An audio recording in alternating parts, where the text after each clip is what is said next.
Hello and welcome to your advanced hypnosis session from hypnosisdownloads.com. You'll get the best results from your download by giving it your full attention. Please do not listen to it when you need to maintain concentration, such as when driving. Hello, my name's Roger Elliott and I'm a Director of Uncommon Knowledge. This download will help you feel so much better about exerting fair influence when dealing with people generally. Just before you begin to experience deep hypnotic relaxation, here's a few words about assertiveness which will be useful for you to remember. People who consider themselves under-assertive often underestimate the amount of influence they could have over the direction of their life.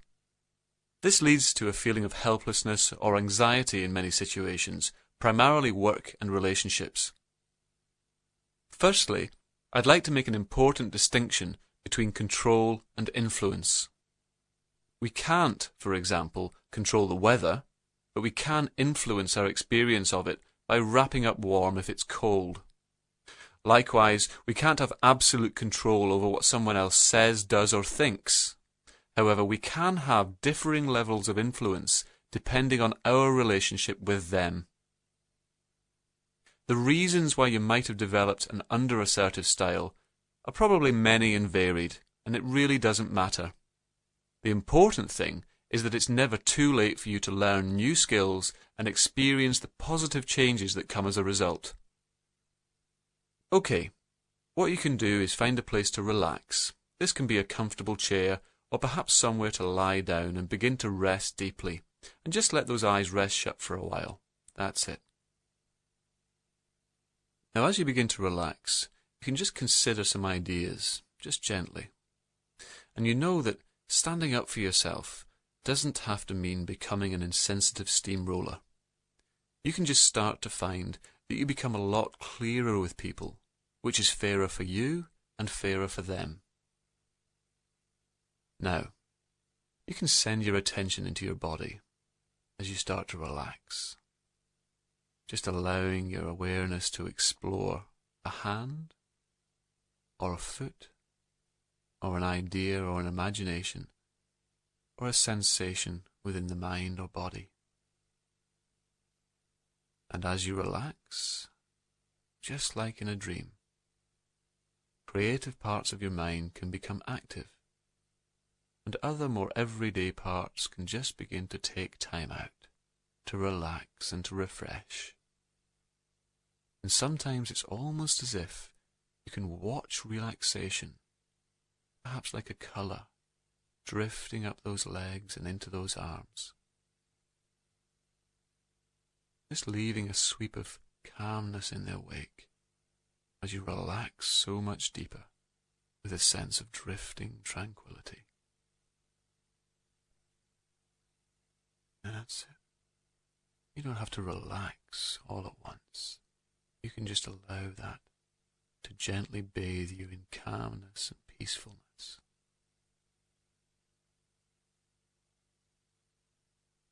And most people have experience of a common thing. That situation when something's bugging you but you don't say anything about it until the pressure builds up and up, till one day we explode at someone. And because they had no prior warning that anything was wrong, they're shocked and surprised, and we may be left feeling guilty and embarrassed. And you know, in the past, you may have sometimes felt that other people should be mind readers, you know, the sort of thing people say, if you really loved me, I shouldn't have to ask. Or they should just know not to do that. You shouldn't need to hear it from me. Well, I'm here to tell you something. People do need to hear it from you. They need to know where they stand and what you require and expect from them. They need to know how you feel about things and what you think. Standing up for yourself will be a much more pleasant experience when you are assertive from the onset in a calm and supportive way. And of course, some things you can just let go of which is what it means to be tolerant of other people. However, when things are important to you, it's time to be assertive. When things really matter to you, then you'll be really clear.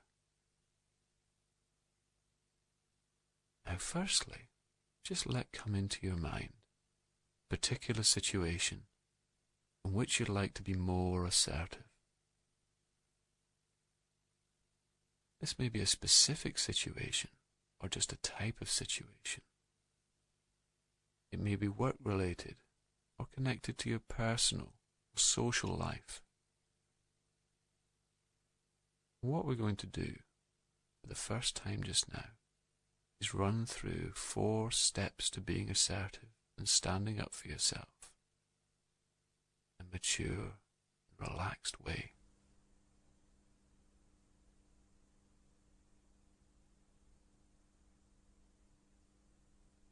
So, step 1. Just tell that other person what is bothering you. And you can get the feeling of how that would feel. Just clearly communicating what it is that's bothering you in a calm and relaxed way. Understanding that there's nothing else to be said other than the actual words that convey your message. And when you've got the feeling of that, just stating your case clearly and unemotionally, you can just allow your mind to drift off again and relax. And step 2 is to describe to that person what you would prefer to have happen instead. And of course, part of your responsibility as an assertive person is to make a little effort to decide how you would like things to be. And then to clearly communicate that to that other person. Because complaining is not the same as assertiveness. You can just get the feeling of describing to that person what you would prefer to have happen. Just saying clearly and calmly how you would like things to be. And as you do that, you can relax a little more.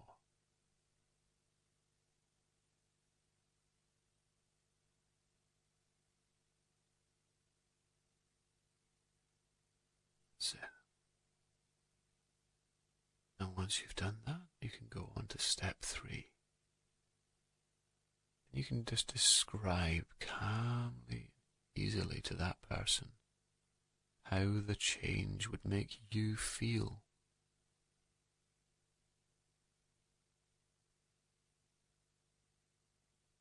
Just conveying to them how important that is to you by telling them how it would make you feel better. You can just get an idea of how that feels now. Just enjoying, clearly describing how much better you will feel when that change has been made. That's it. Just relaxing as if you're just... Oh. That's it. Just relaxing as if you're just telling a story.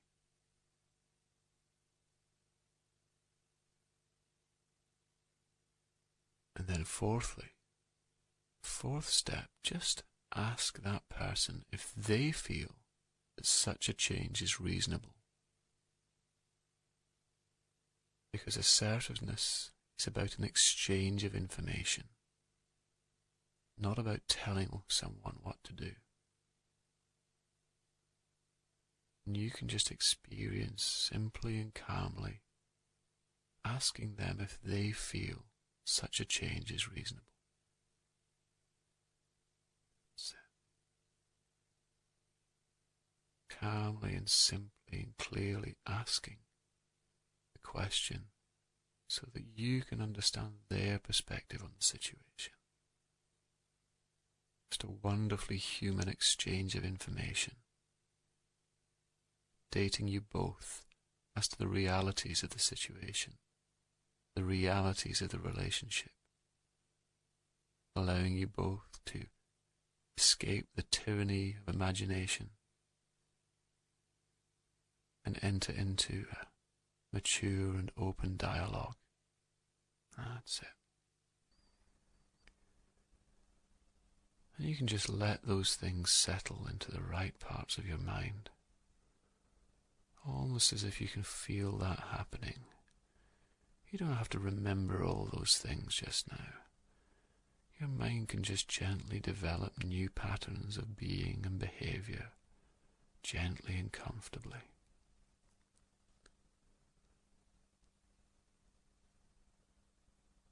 That's it. And now you can notice a time from the future,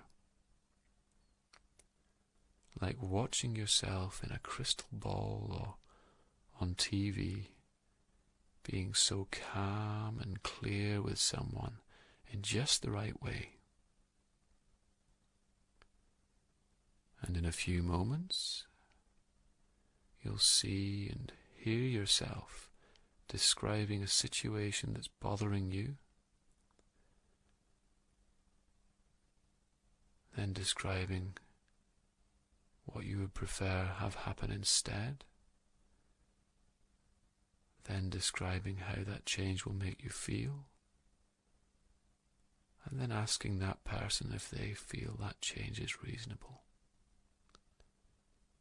Just watching yourself do that on a TV screen or in a cinema or in a crystal ball. Just noticing yourself there, and you can be really attentive to that, because you're going to learn from yourself by watching the you there, how to flow clearly and calmly with your communication in that situation.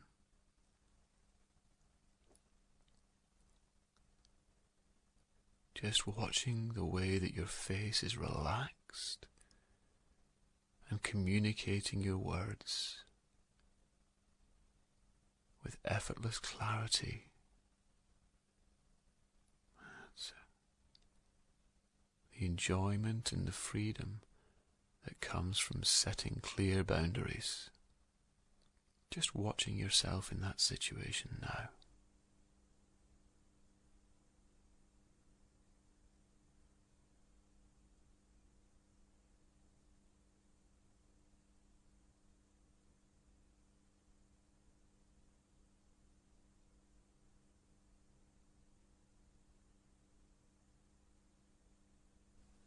That's good.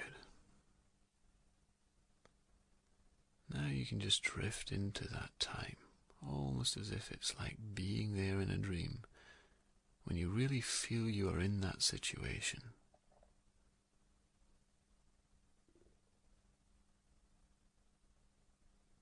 All the colours and shapes and even sounds of that situation.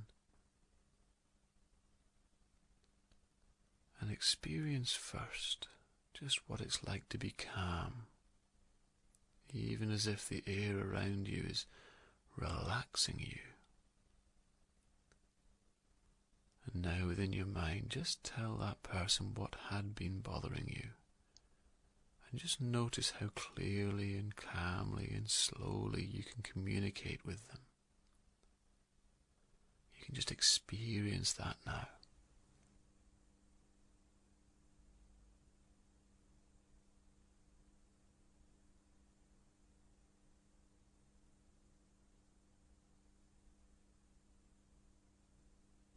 That's good. Now you can describe clearly to that person how that situation had been making you feel. And clearly and fairly telling them what you would like to have happen instead. Just notice how calm and easy that feels. That's good.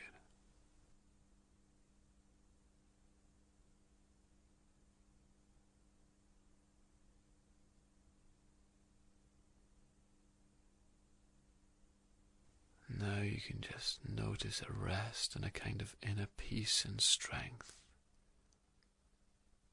As if you're taking strength from something you didn't know existed. And then just communicating clearly how this change will make you feel so much better. Just experiencing that now.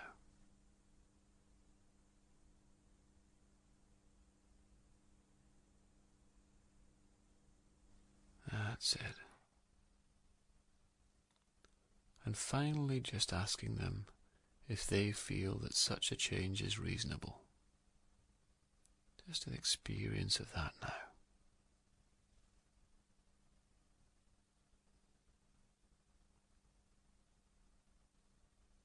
That's good.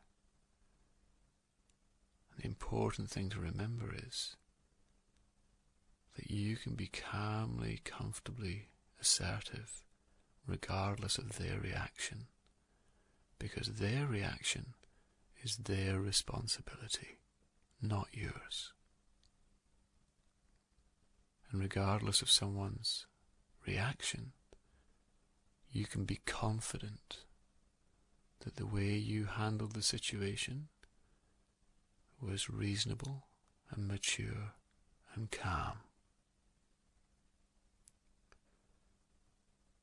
Now finally, just over the next few seconds or so, just flowing through all those steps from 1 to 4, just calmly representing yourself and your point of view, just experiencing it all as one long, easy situation right now.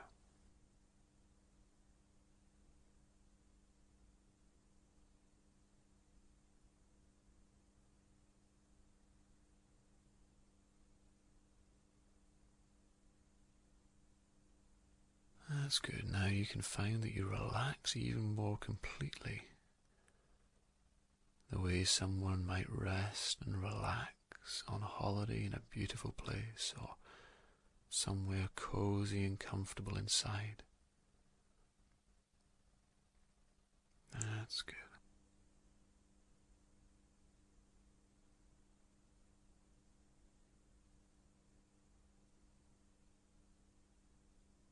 And into your mind can come memories of wonderful places that you've experienced or read about, allowing you to relax more and more.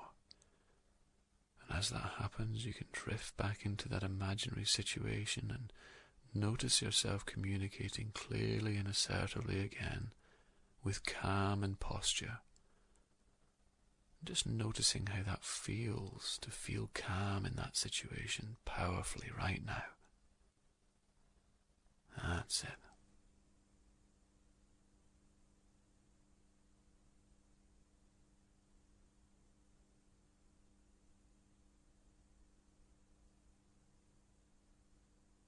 That's good. Now you can find that you can apply this training for your unconscious mind to any type of situation in your life to transform those times, making you feel so good and rested.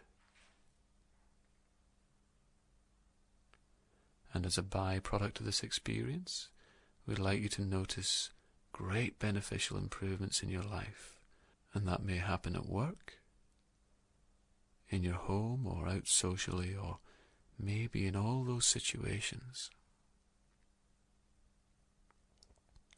But for now, you can begin the process of starting to come back to your immediate situation, just feeling well rested and revitalized and refreshed.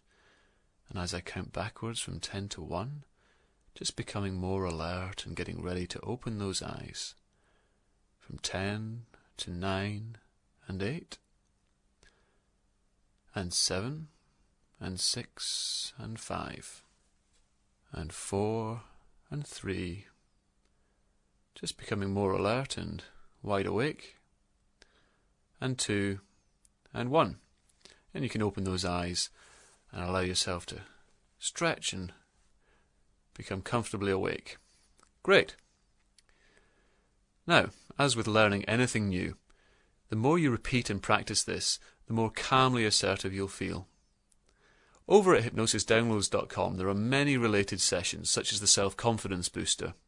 So when you have a moment, come over and enjoy browsing the library. I'm Roger Elliott of Uncommon Knowledge. The best of luck to you, and thank you very much for listening.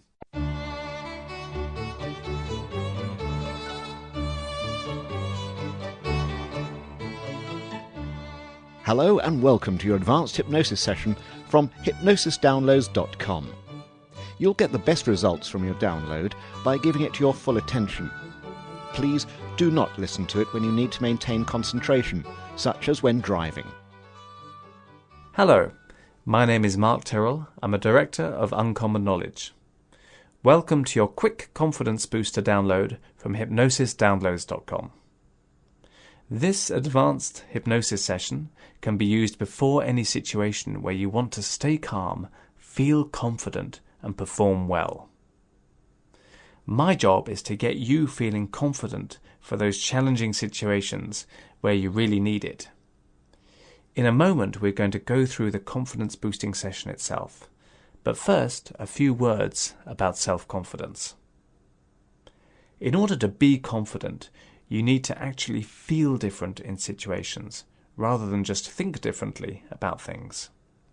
One of the benefits of this audio experience is that you'll begin to notice yourself feeling better, regardless of whether you expected to or not. This will mean that your unconscious mind will have learnt more comfortable, enjoyable, and effective ways for you to experience challenging situations. Let's quickly examine the idea of confidence. The strangest thing about confidence is that when you're feeling truly confident, you don't give confidence a second thought. In fact, when you're feeling and behaving really confidently, you hardly think about yourself at all. This is because your attention becomes absorbed in the situation or experience at the time. A common mistake people make is to imagine that confidence is the feeling of certainty that things are going to go well. Confident people often expect things to go well, but they don't know for sure. What they do is feel that even if things don't go well, they'll be able to handle it. Rather than just having a feeling of certainty, they're also very good at relaxing with uncertainty, which amounts to feeling that whatever happens, I'll handle it. So, I repeat, true confidence is about being relaxed with not knowing how things are going to turn out. This is called tolerating uncertainty and is covered in more depth on the Self-Confidence Trainer. The key to confidence is calm. What sets a confident person apart is the ability to remain calm about many more situations than the average person. It's as simple as that. The calmer you are, the more you begin to trust your strengths and allow for your limitations. The second part of developing confidence will be what we call faith in your unconscious mind. This isn't as odd as it sounds. It may surprise you to hear that you already have this in many, many areas. For example, you have faith that your eyes will blink if they need to, that you'll cough if necessary, and that your stomach can digest food. You don't have to think about these things consciously. You simply know that a part of you will unconsciously take care of them. Well, it's the same with confidence. Here's an example. If I'm going to a party, I could worry beforehand what I'm going to say, whether people will like me, or if I'm going to enjoy it. But this is self-defeating, because the more I worry, the lower my confidence becomes. Instead, I'll just trust that I'll respond spontaneously to the social situation as it arises. In exactly the same way that I know my eyes will blink if dust blows towards them. Confidence is spontaneous. So to recap, self-confidence is the feeling that whatever happens, you'll deal with it at the time. coupled with focusing on the situation in hand rather than on yourself. And just as a fish swims without questioning itself about the process of swimming, so too you can begin to just be in a state of flow whenever you really want the comfort of unconscious certainty that whatever happens, you'll be okay. Now, what you can do right now, as you prepare to relax deeply, is to sit comfortably, or maybe even lie down somewhere comfortable and restful. Now, as I talk, and you pretty soon start to feel a wonderful calm, drifting up those legs, or along those arms, and into those hands. Perhaps beginning to notice a tingling or warming sensations as you relax deeper. That's it. And you can close those eyes if they're not closed already. And what's it like to notice, really notice, a wonderful, gentle kind of calm, resting all the cells of the body, perhaps imagining them changing colour as they relax, so that pretty soon all the cells of your body which go to make up you can be surrounded and imbued with incredible rest and peace. That's right. A part of your mind knows much more about relaxation and calm than you do. And you can allow that to occur incredibly powerfully sometimes. Now, you don't have to remember everything or even pay full conscious attention, which can wander anywhere it likes. But your unconscious mind knows how to listen, even if the conscious you doesn't. And that part of your mind can listen, really listen, much more deeply than your conscious mind. Good. Now, the hands can begin to feel a certain way. They know how to relax fully. And as they do, you can notice that the arms also know unconsciously exactly how to relax deeper and deeper. Notice that as you allow those eyes to rest shut, your whole self can begin to feel soothed and rested in a very powerful yet gentle way. In fact, a certain peaceful feeling can be all about you. That's it. And sometimes the eyes feel heavy as you notice yourself relaxing deeper and deeper. That's it. Sometimes when you're drifting asleep, certain relaxing images can come to mind. Certain restful places you've been or would like to go. Some place that has an almost magical quality of allowing incredible calm, peace, rest, and deep tranquility to occur.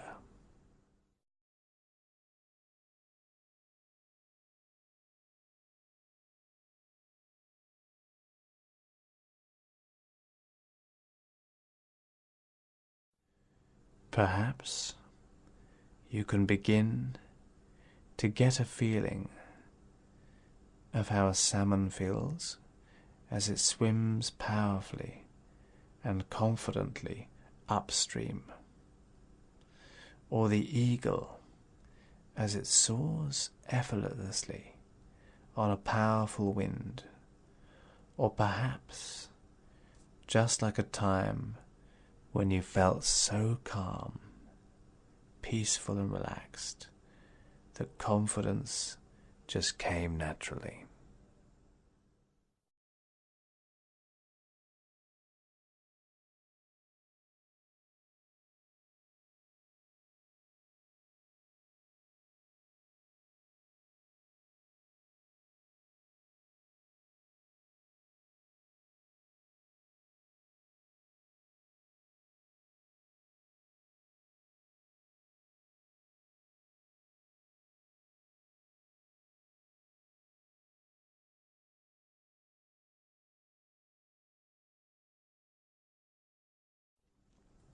Now, I'd like you to think of a situation in which before you had felt less than completely confident.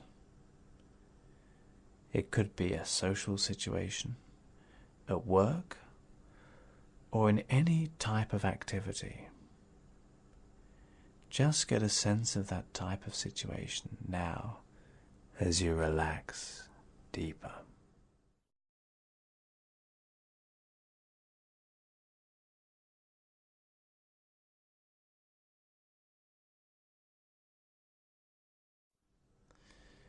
And what's it like to settle back in a couple of seconds, or even right now?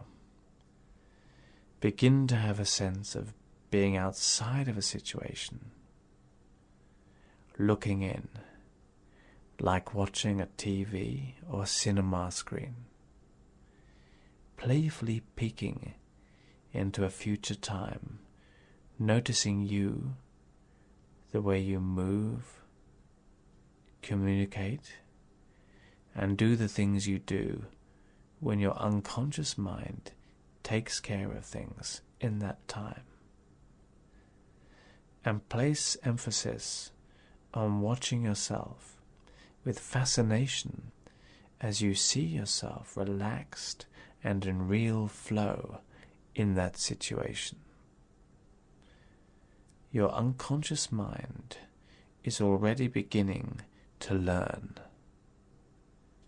Watch, enjoy, and learn from that future you in that situation, and notice how that confidence flows.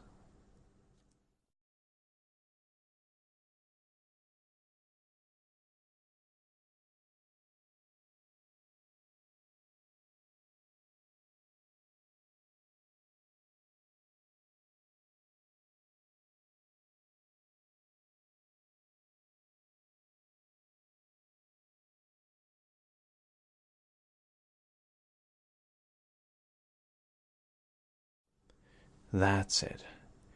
Notice how you focus on the job or situation in hand, whether that's communicating with and directing the flow of attention to others, or being totally focused with a calm kind of energy on some task.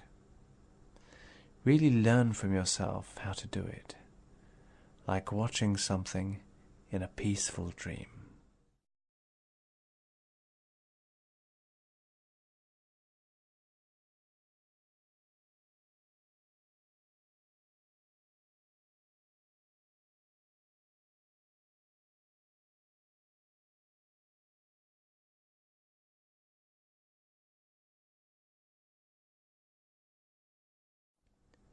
And as you feel that sense of wonderful rest, notice that, as if by some magic of the mind, you can drift into that situation and experience that confidence for real in the situation from the inside.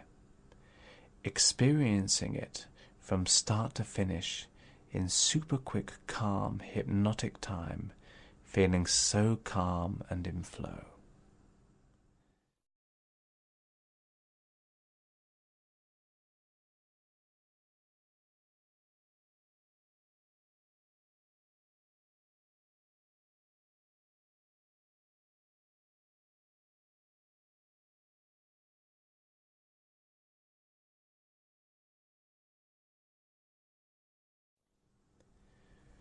That's it. And the more you experience it, the more changes you can notice in your day-to-day life. And a bird can soar and dip and fly in so many ways with dignity and subtlety and power. And getting the sense of such a beautiful bird with freedom of movement and great perception, seeing further and flying with the wind sometimes. And you can begin to get the sensation, through the imagination, of being in company and having a great, great time. Relaxing, having real fun and flow as you relax deeper, laughing and joking, but listening and leading the conversation sometimes. Relaxing with pauses, the way a high-flying bird can relax as the wind drops and changes, and just fly.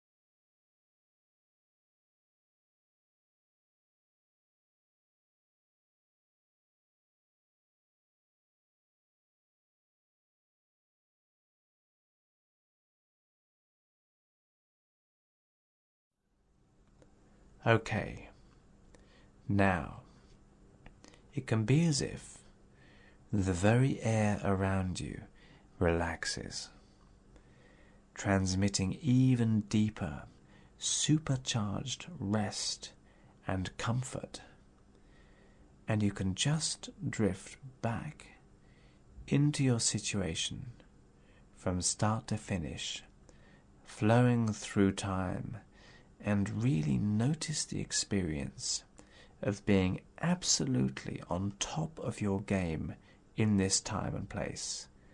That's right. Just do that now. Experience that whole situation totally in flow, confidently, calmly, and with great relish and enthusiasm and enjoyment.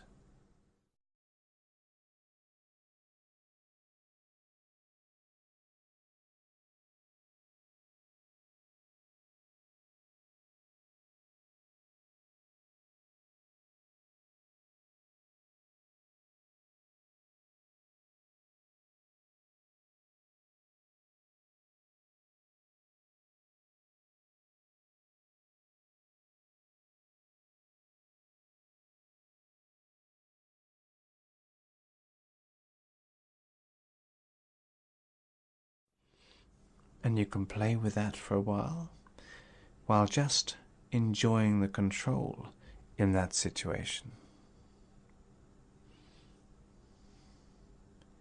You could now just have a sense, or maybe images, of a wonderful, enchanting view.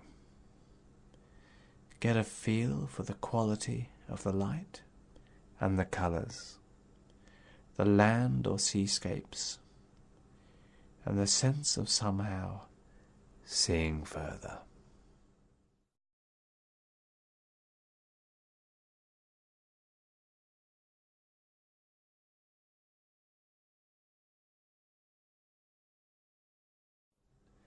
And now you've done that, you can return to today, to the here and now, with the wonderful feeling that you've already done what you're about to do, with an inspiring sense of smoothness and flow, with the feeling that you'll deal with things as and when they happen, and that undercurrent of confidence can carry you along. Okay, now in a few moments you can begin to feel more consciously alert, with that certain sense of inner confidence and a solid focus of mind. Like the sprinter on the blocks, who has one goal, and one goal alone, to run the race to the best of their ability and to finish knowing they gave their all. And when you open your eyes in a few seconds, you can feel alert and wide awake. Okay, and 5, 4, and 3, and 2, and 1, open your eyes and wide awake. Okay, thank you for purchasing the Quick Confidence Booster. You can download other sessions instantly from our huge library of titles at hypnosisdownloads.com. Remember that you can use this Quick Confidence Booster whenever you need to. The more you use it, the greater the effect, and after you've used it a few times, who knows, you may not need it at all. Thank you so much for listening, and the best of luck to you.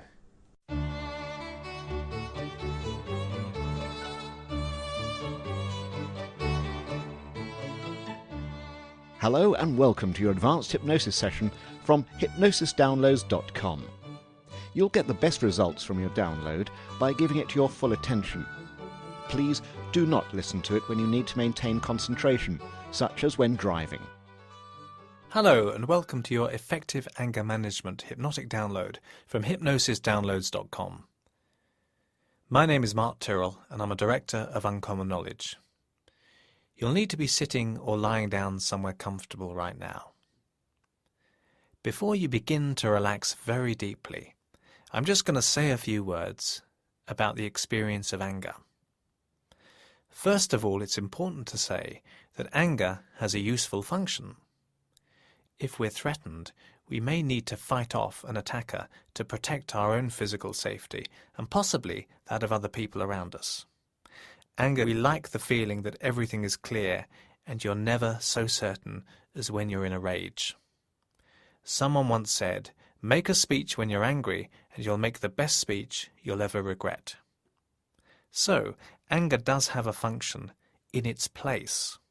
However, in a complex modern world, things are often not just black and white or totally simple. When we're angry, we simplify reality. We experience what is called an emotional hijacking, which basically means that the strong emotion we're feeling hijacks your thinking ability. In other words, the angrier we are, the more stupid we become. To a very angry person, other people are just objects to be acted upon, rather than people to be interacted with. And treating people as objects has predictably damaging effects upon relationships. For a long time, people believed that it is always good to get anger out of your system. Somehow it was thought that this was healthier, that to let off steam is somehow healthy. But research shows that bottling up or letting it out makes no difference to health. It is still very unhealthy for the heart, even if you express the anger. It is getting angry in the first place that causes the damage. Anger does more damage to the heart than any other emotion, whether you bottle it up or let it out. When highly angry, the pumping efficiency of the heart can drop to up to 7%, enough to cause a heart attack in vulnerable people. Anger is a much more damaging emotion physically than, say, strong anxiety. People who are very prone to anger are 3 times more likely to suffer severe heart disease than more even-tempered people. So, not only is anger potentially damaging to relationships, it is extremely bad for your health. From a psychological perspective, becoming very angry locks you into a focused and narrow point of view because of the emotional hijack. This viewpoint will always seem valid to you while the anger continues, even if it appears ridiculous after you've calmed down. This is because anger has to work that way. In evolutionary terms, an angry state which left you too able to think would have been less effective at making you fearless and fearsome. Anger needs to make you stupid so you don't think about possible consequences. Flexible people who can see different perspectives prompted an overly angry response from you. In other words, in what situations would you like to have more control of yourself? Maybe with particular people or in particular times. Think about that now as you get ready to relax.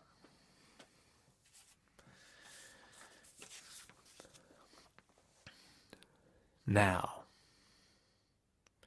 you can make yourself really comfortable and just close your eyes for a few moments and just think back to a time when you were very angry with someone and you were expressing that anger to them. Just think of a time now with your eyes closed. Now get something of the sense of how that felt, the rising energy, the absolute focus on that other person, the feelings of intensity. Get something of that anger back now as you think about that time when you were really angry with that person. How could they? Get something of that feeling again.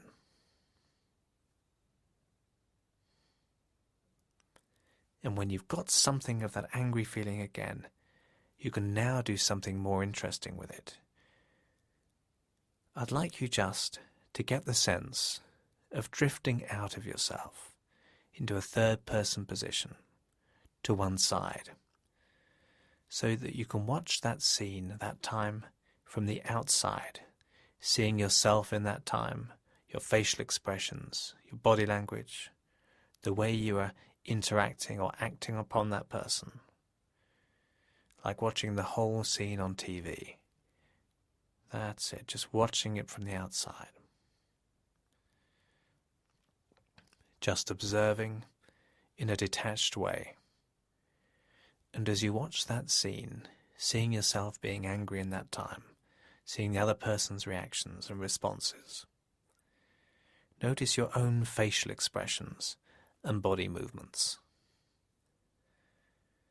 Notice how the other person is responding.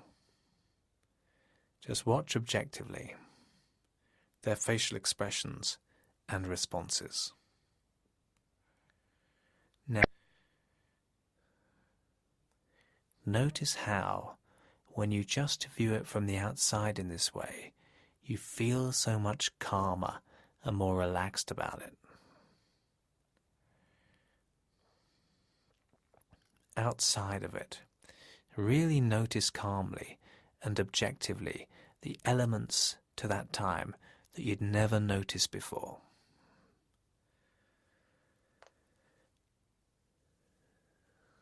That's it. Learning things from the outside. Now, everybody's body knows instinctively how to relax deeply. Even if people don't know that their bodies know how to rest comfortably. It's part of being human. The ability to be master of our own emotions, not to be led by them like some kind of slave.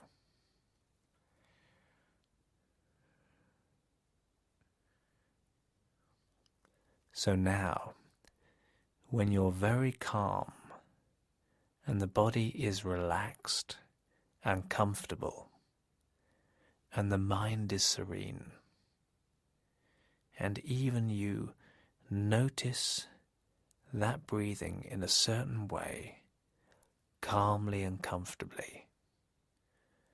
What would it be like, I wonder, to observe yourself looking so calm and at ease, with those facial muscles relaxed and smoothing over as they rest more deeply?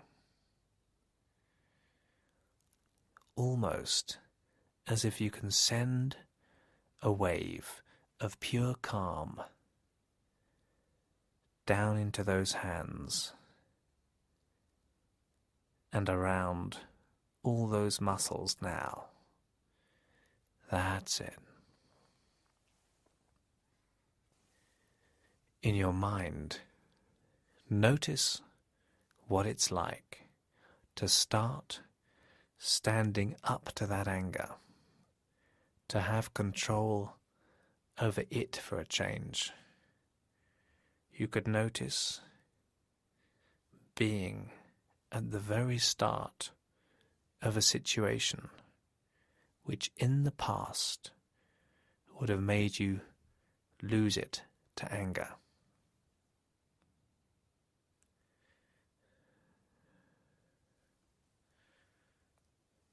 Even notice now the beginnings of anger rising in this typical situation. Just notice the beginning of starting to feel angry about something. And now notice a sense of just drifting out of it as you know how, and seeing it from the outside, and everything instantly calming right down.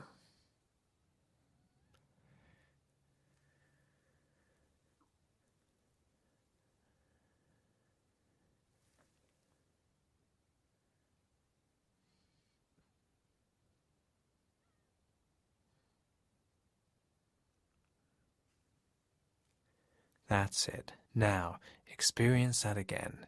Your unconscious mind is going to get very good at this. That's it, just getting the very first initial feelings of rising anger in a situation or with a particular person, starting to feel angry. And now again noticing the anger suddenly cooling and calming as you drift out of the experience and get a wider perspective. See yourself from the outside. Just view the whole scene from the outside, cool and calm, master of yourself.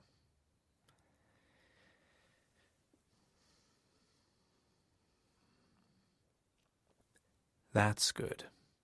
And as I count from 1 to 10, you can become more aware of such a soothing, resourceful, and comforting place. In this inner world of healing, peaceful rest.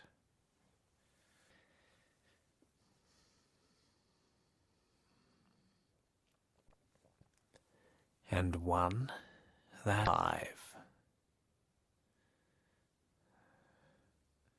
As that rest and calm sweeps deeper and deeper.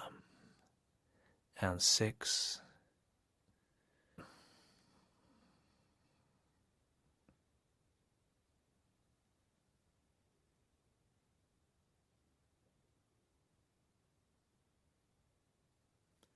That's good. Now, other people in our lives can be precious, fragile gifts. And all gifts are ultimately temporary. And there is a real strength in gentleness. And what I want you to notice now, over the next minute and a half of clock time, as you relax even deeper, stronger than that puny anger. So notice in your mind right now, lots of different times, being in lots of different types of times, where before you would have been angry, but now you keep your own mind.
And it reminds me of the story about the proud, young Japanese samurai warrior who hadn't yet mastered his own anger impulses and was a slave to them. He climbed a great mountain to speak to the old sage who sat on top of the mountain.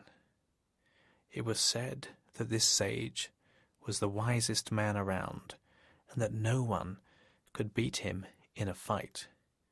But now he was old and frail. And reaching the top of the mountain in the cold, clear air, the arrogant young man said to the old one, "Tell me, old man, about heaven and hell. I must know about them." And the old man looked at the young warrior contemptuously and coldly replied, "I would not waste my time with you. You are nothing but an uncouth lout." Of course, the young samurai instantly became enraged, and he drew his sword to strike the old man down. But before he did so, the old man said calmly, "In answer to your question, that is hell." The samurai immediately saw the truth of this, regained control of himself, and apologized and thanked the master. And the wise one looked at him at this point and said, "And that, my son, is heaven."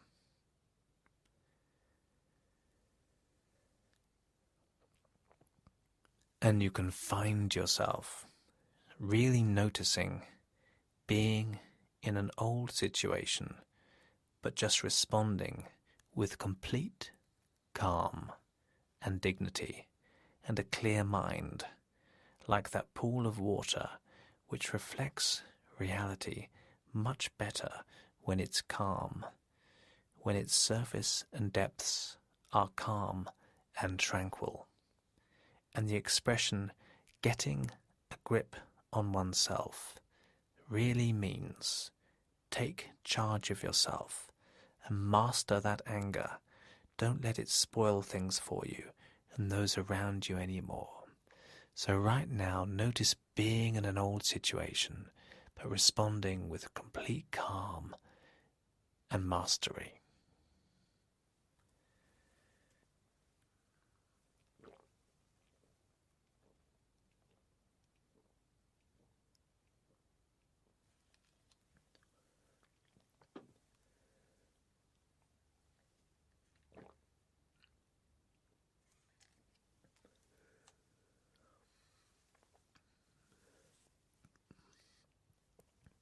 Good. And for now, you can just start to awaken. Coming back to the room. That's it. Beginning to feel wide awake and refreshed. Counting backwards from 5, that's it. Becoming more alert, and 4, and 3, and 2, and 1. That's it. Opening those eyes and wide awake. Excellent. And remember, the more you experience this session, the more benefits you're going to notice. Remember also to check out other useful and associated sessions from hypnosisdownloads.com, such as Instant Stress Relief and Stay Calm with That Person. My name's Mark Tyrrell of Uncommon Knowledge. Thank you for listening, and the best of luck to you.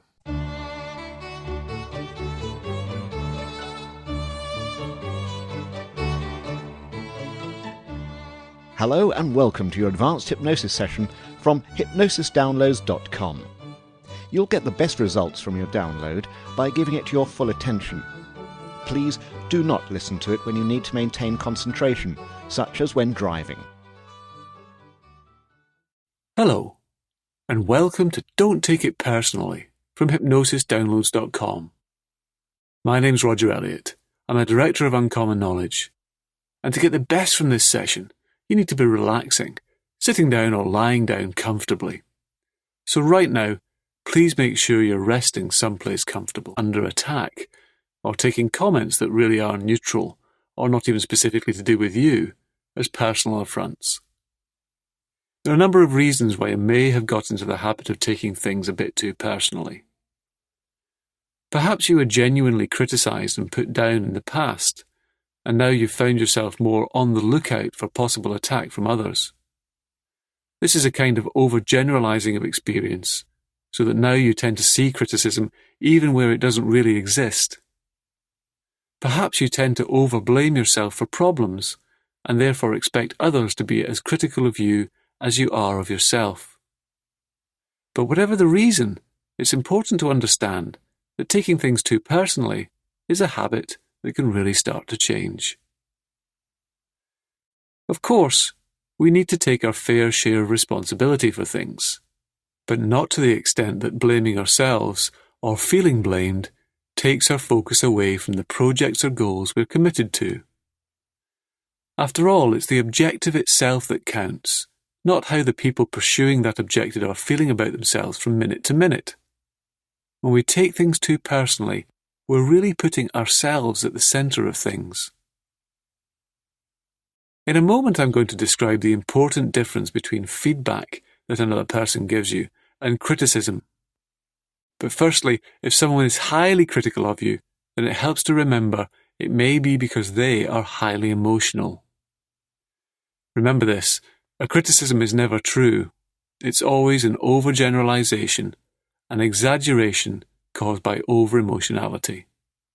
For example, if someone's very angry, they're extremely emotionally aroused, and because of this, they'll have less access to their thinking brain.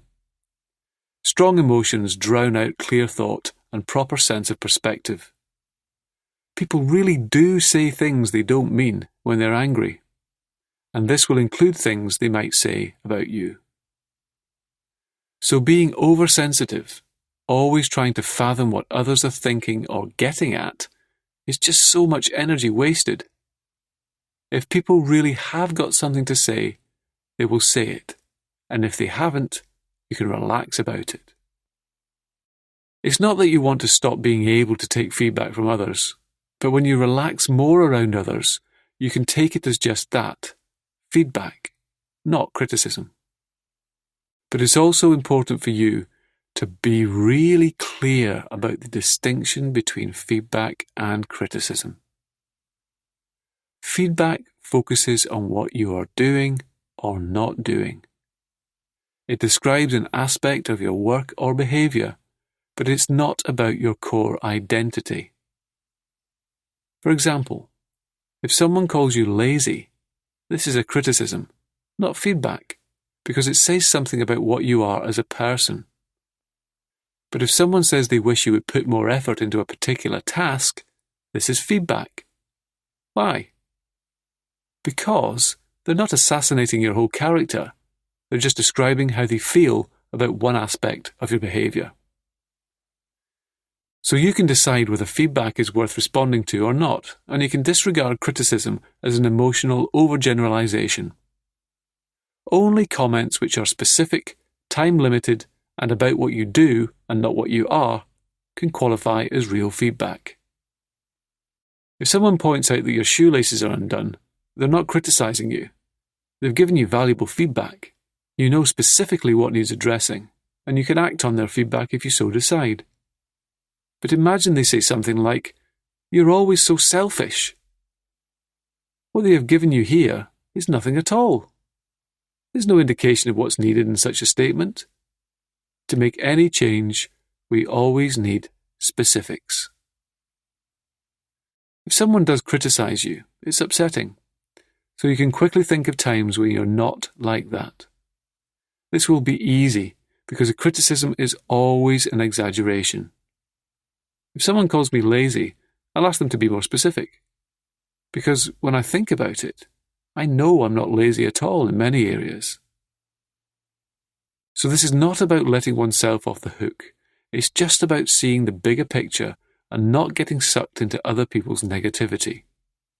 The more we do this, the more we can take things less personally. If you know something is just not true, or at least not always true, then you can stay so much more relaxed about it. And you can remember that how people communicate and act is always down to to them. You might share what other people have said, might have said, or have not said. This session will help you build some real spare capacity in your life and in your mind to focus on what you really want to focus on. Now, to really start to relax and allow the comments of others to no more affect you than the water gliding off a duck's back, you can just close your eyes right now, if you haven't done so already, and just think, as your arms begin to relax more fully right now, about the fact that you have a conscious mind and an unconscious part of you. And your unconscious mind does so much for you.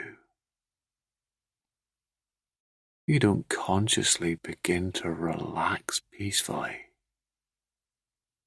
to every word you hear right now, because your unconscious does all these things for you in just the same way that as you begin to drift into deep hypnotic trance, your unconscious mind can do more things for you, so that your conscious mind can begin to drift away and think about other things, such as what it feels like as the left hand and the right hand start to feel more relaxed and rest there. And sometimes you even notice they feel a little warmer as the rest of this experience lets your hands rest more now.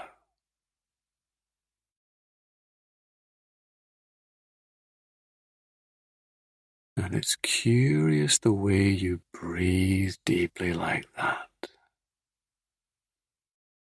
Like when you begin to sleep deeply sometimes,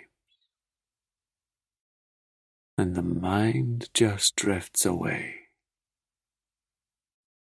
Like times when you've been relaxing outdoors someplace, feeling a beautiful health just fade away. And you know how sunshine shimmers on the surface of water sometimes. How that would look in a beautiful dream now. Or light filtering softly through trees. What it feels like to leave it all behind and feel so much clearer and better for it. How distant.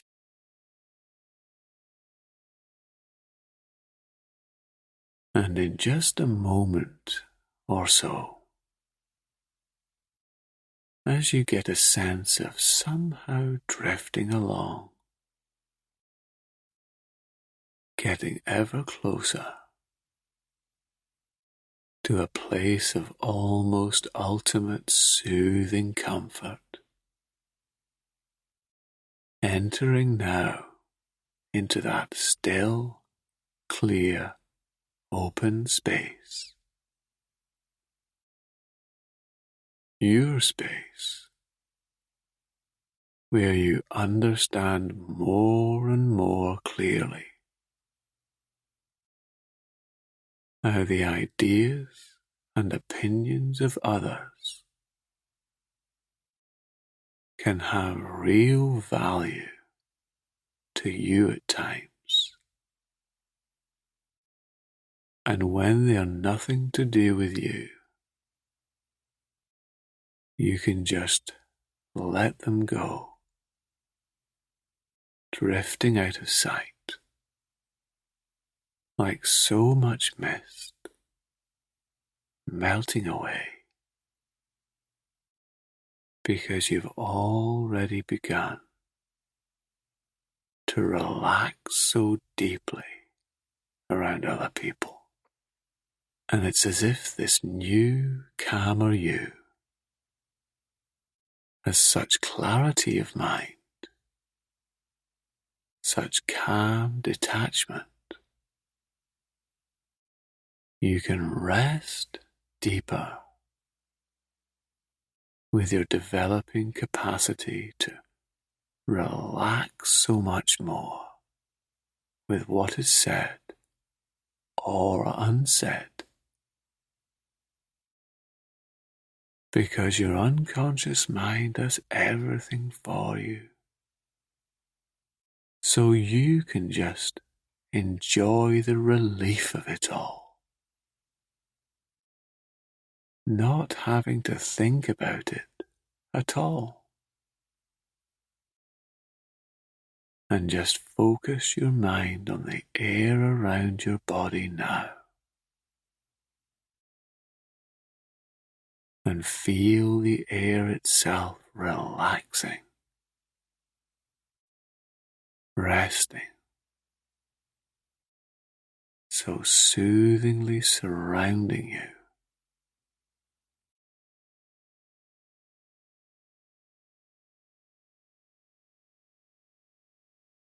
And in just a moment now, you can get that wonderful sensation of every part of you just resting deeper and deeper. Every cell of your face so relaxed now.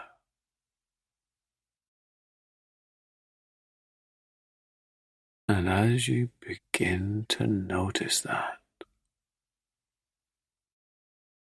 your mind can have that kind of wonderful clarity. What it's like to view a viewing screen in your mind, like a TV in front of you. And what it's going to be like in a moment to observe yourself over there in one of those situations where you used to be overly sensitive maybe, and notice with such relaxed detachment the words or attitudes of others are like dust motes in a sunbeam, nothing to do with you. And what a pleasure to watch yourself rise, easy to interact confidently and calmly, paying attention when it's needed, and letting things pass when they're nothing to do with you. How satisfying it is to know you can do that. And a colony of tiny mites once took up their abode in the bristly ear of an elephant. Not that he noticed, they really were too tiny. Time to go to a new home. It would only be courteous, he solemnly announced to his fellow mites, for us to say farewell to our host. We will all have to shout together so that he may hear us. And they all shouted and bellowed and shrieked at the top of their tiny mite voices. And by some miracle, the elephant heard those minute squeaks. "O elephant, your ear has been a very fine home for us, but now it's time to find more luxurious accommodation, more suitable for our important status, so goodbye." And the elephant curled his trunk. And you can be deeply curious about how this deep unconscious chain, as you listen regularly to this session, taking in so much more each and every time, that you know it's right to let yourself return now, coming back to the room, feeling refreshed and alert in your own time, feeling relaxed and renewed, becoming more aware of your environment there, more aware of any sounds around, the sensations of what's supporting your body there, coming all the way back, perhaps having a nice stretch as you open your eyes, and welcome back. Do let us know. There are other associated downloads at hypnosisdownloads.com that you may find useful, such as Stay Calm with That Person. My name's Roger Elliott. Thank you for listening, and the very best of luck to you.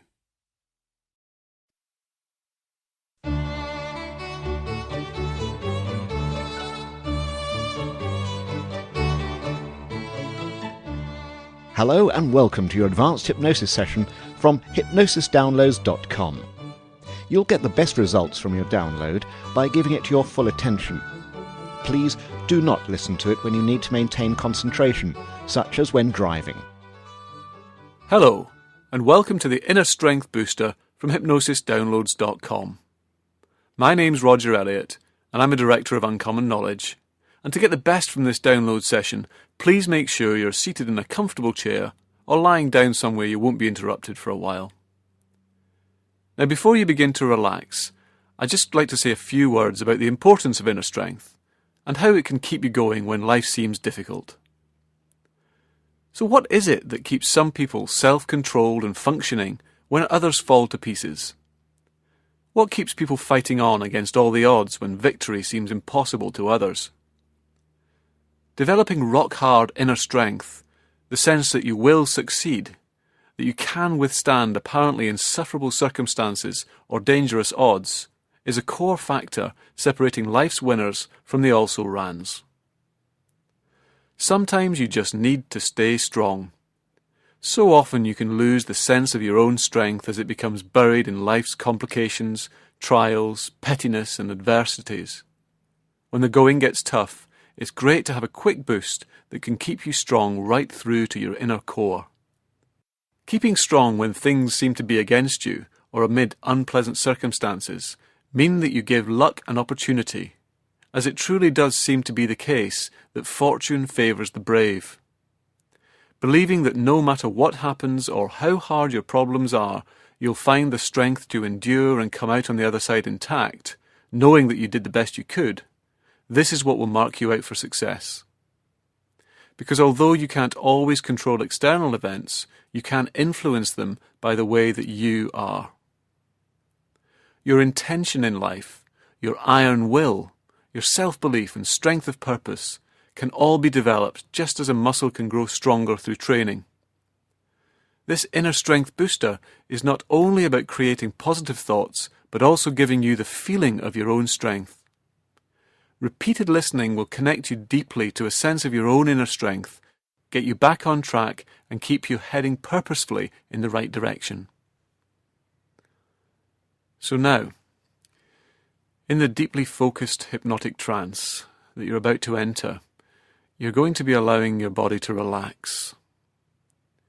And as you begin to access a deeper and deeper sense of your own strength and resilience, and as you prepare to do that now, you can just close those eyes. And as you do that, as you turn your attention inward, you can become aware that here and now, within that body, there are places that feel more comfortable and feel more relaxed. Perhaps that left hand feels a little warmer or a little more comfortable than that right hand. Or perhaps it's the other way round. And which of those legs feels the most easy and rested? And what would happen, do you think, if you spent a few moments deliberately allowing the left side of that body to relax?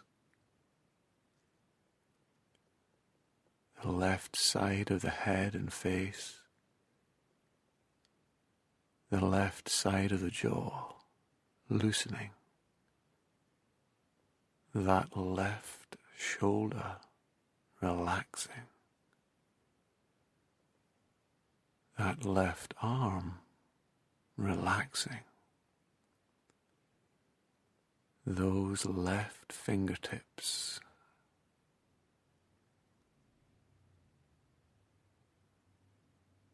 the left side of that torso, a sense of real physical comfort flowing down the left side of that body, all the way down into that left leg, down past the knee, allowing the calf muscle to relax so you can enjoy any pleasant tingling sensations in the toes of that left foot. And the right side of that body can become very interested in how much more relaxed that left side can grow. That's it. And any tiny bit of tension that's left can melt right away, as with each breath in you breathe in comfort right into the left side of the body, and with a smooth exhale breathe out tension. And the more this sense of powerful comfort grows, the more you can instinctively learn what real relaxation feels like. And as you feel the desire on that right side to relax just as deeply, you can take in a deep breath. And as you slowly exhale, notice the right side of that face and head, the right shoulder, arm, fingertips, torso, all relax all the way into a deep, deep state of comfort. That's it. Down that right leg, into that right foot, all the way down.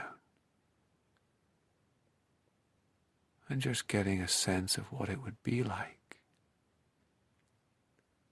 to drift right out of that body and notice the expression on your face over there, the rise and fall of that chest as that body continues to relax deeper still.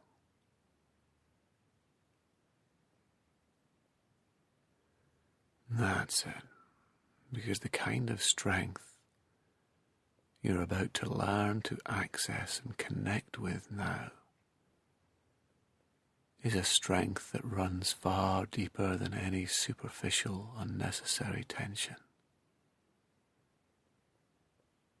And as those muscles all smooth out and relax,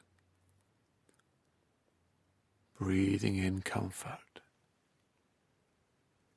breathing out tension, feeling the life force of that body flow through you, blood returning to the digestive system, the immune system being strengthened, that body can begin to be filled with a healthy, supple vitality. And we all have reserves of strength, deeper and more immovably determined than we consciously know.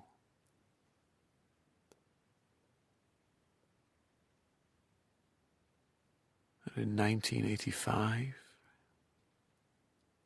two mountaineers, Joe Simpson and Simon Yates,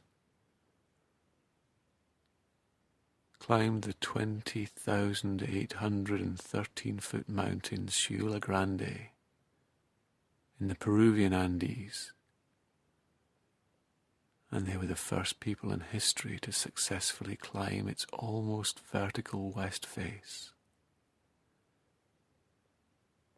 But on the descent, a series of disasters befell them, and Joe ended up alone on the mountain in a crevasse, unconscious with a shattered knee, in bitter cold, presumed dead by his climbing partner, who returned alone to base camp.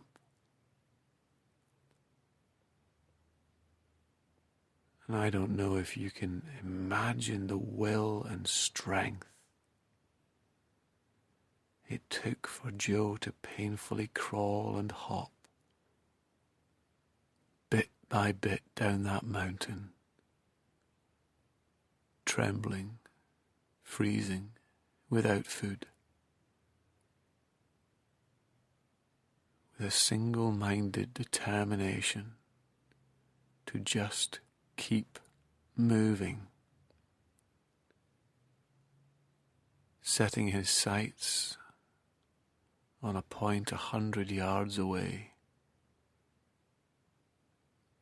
and making everything in him reach that point again and again for 3 days and 3 nights, inch by inch, over 5 miles of icy jutting rock and steep drops.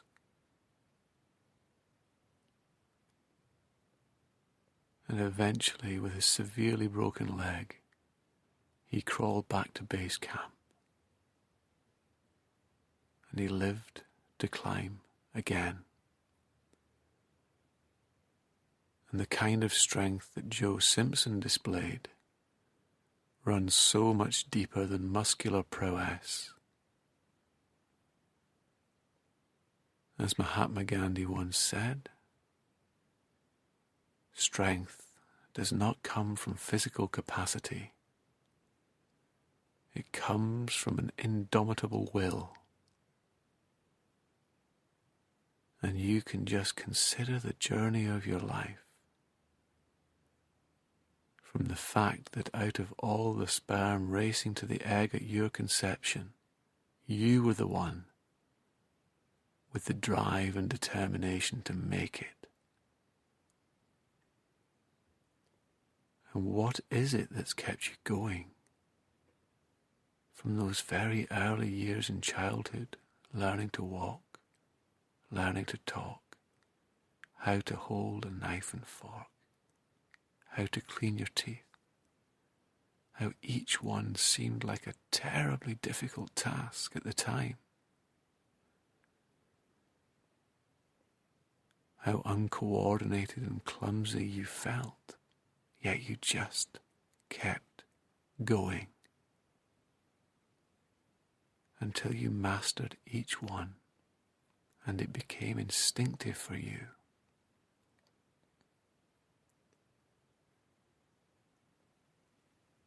And as time went on, you had experiences which were hard, times that were a struggle, and yet you survived. You kept going. And from day one, whether you've always been consciously aware of it or not, there's been a powerful, primal drive in you, propelling you forwards, a determined energy to survive and to flourish. And that energy runs very deep, because in a very real sense, you didn't come into this world. You came out of it like an apple from an apple tree. And the energy in that apple is connected to that tree. And the roots of that tree go deep into the earth and draw energy and nourishment from the ground. And even the earth itself is held in place by the gravity of the sun and warmed by its light. And I just want you to get a sense of what it's like to take your own inner strength and begin to pay attention to it as a place of centered, grounded energy. 2 inches beneath your belly button and 2 inches in, a small glowing sphere of pure strength, resting there at the core of your body. And with each in-breath, you can notice that sphere beginning to grow, expanding and filling with all the determination of your life, all the determination of your ancestors, surviving and evolving through millennia, a sphere of pure strength that can begin to expand to the size of your body. And then with each breath grows larger still, surrounding and embracing the place that you're in now, and the grounded reality of that area, the energy sustaining and filling it, and then expanding further, buildings and streets nearby, your neighborhood, feeling the vibrancy of life around, and then expanding more and more rapidly, the whole town or city, the life force within it, expanding out and out, the state or county you're in, the whole country, and then as big as the world itself, with over 6 billion people, brimming with spectacular varieties of plants and animals, many as yet undiscovered, and the resonance of the earth itself, sustaining all this life, the blue planet revolving in space as it orbits the sun. and then expanding this sphere further and further until it surrounds the solar system, and then accelerating faster and faster, embracing the whole of our galaxy, the Milky Way, containing hundreds of billions of stars, and out, clusters of galaxies. That's it. The knowledge that you can extend your awareness out in all directions, up, down, left, right, forwards and backwards into the past and the future, right to the edges of the universe, billions of galaxies, and the deep vibration of existence itself, the miraculous, incomprehensible vastness and complexity of it, the beauty of it, and the reality of its being as real as the beating of your heart, as real as the breathing of your lungs, all pouring in, all feeding in to your own inner strength.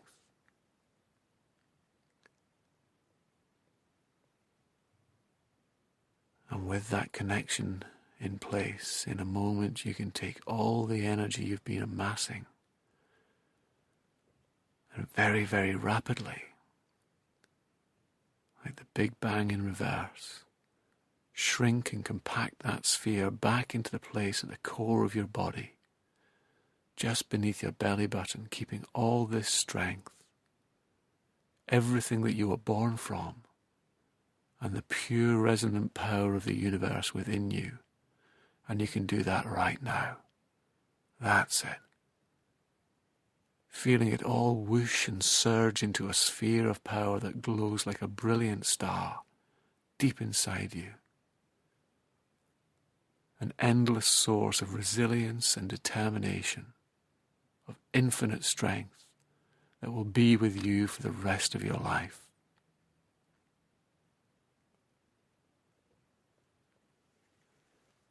And I just want you to get a sense of feeling this sphere of glowing strength like an internal furnace of tenacity and resolve. And how it's going to benefit your life in the days and weeks ahead. Getting a sense of walking some days into your future, radiating this power. The focus you have as you pursue your life. When you work with others, when you face difficulties. Just noticing the reassurance and power that comes from this sense of confidence and trust in yourself, with that strength within. That's it. How it benefits your work life, your personal life, allowing you to work industriously and passionately, and then to relax properly and enjoy yourself thoroughly. Just taking some moments now to really consider those benefits that having this supercharged, vigorous strength is going to bring.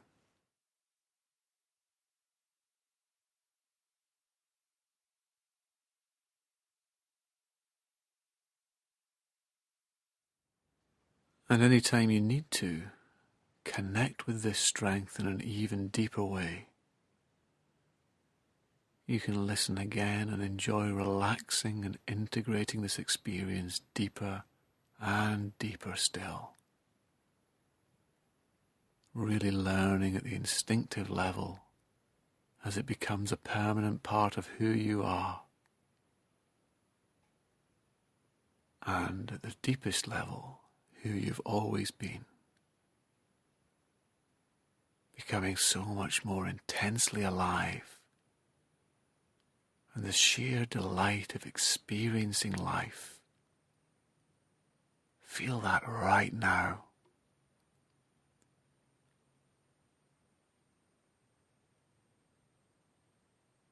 That's good.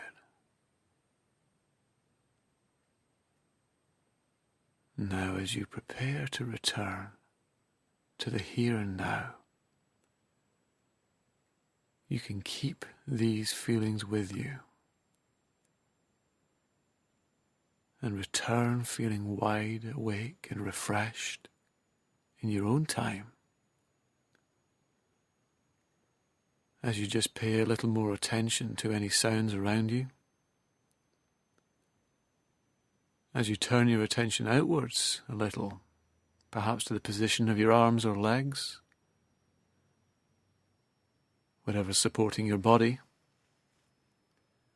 Maybe just having a little stretch, moving your arms and legs a little, and then whenever you're ready, just open your eyes. Excellent. And we recommend that you listen to this download every day for the first few days until you notice that extra strength in the situations where you want it. Remember also you can check out other useful sessions from hypnosisdownloads.com, such as the Willpower Booster and Perseverance Never Give Up. My name's Roger Elliott of Uncommon Knowledge. Thank you very much for listening, and the best of luck to you.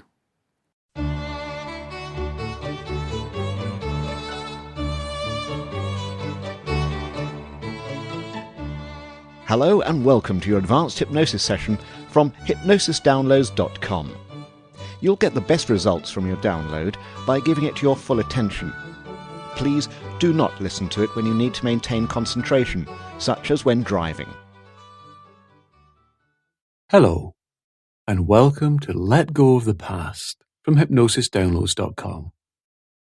My name's Roger Elliott. I'm a Director of Uncommon Knowledge, and to get the best from this session, please make sure you're seated in a comfortable chair or lying down somewhere you won't be interrupted for a while. Now, before you begin to relax nice and deeply, I'm just going to say a little about how to stop dwelling unhelpfully on the past and let go of those memories that have been weighing you down and stealing away your ability to enjoy your life in the present. We've all had the experience of feeling that some particular thing should have happened in the past, or that we or someone else should have done a certain thing that we didn't do in an earlier situation. And it's all too easy to get sucked into reliving those mental movies of the past over and over.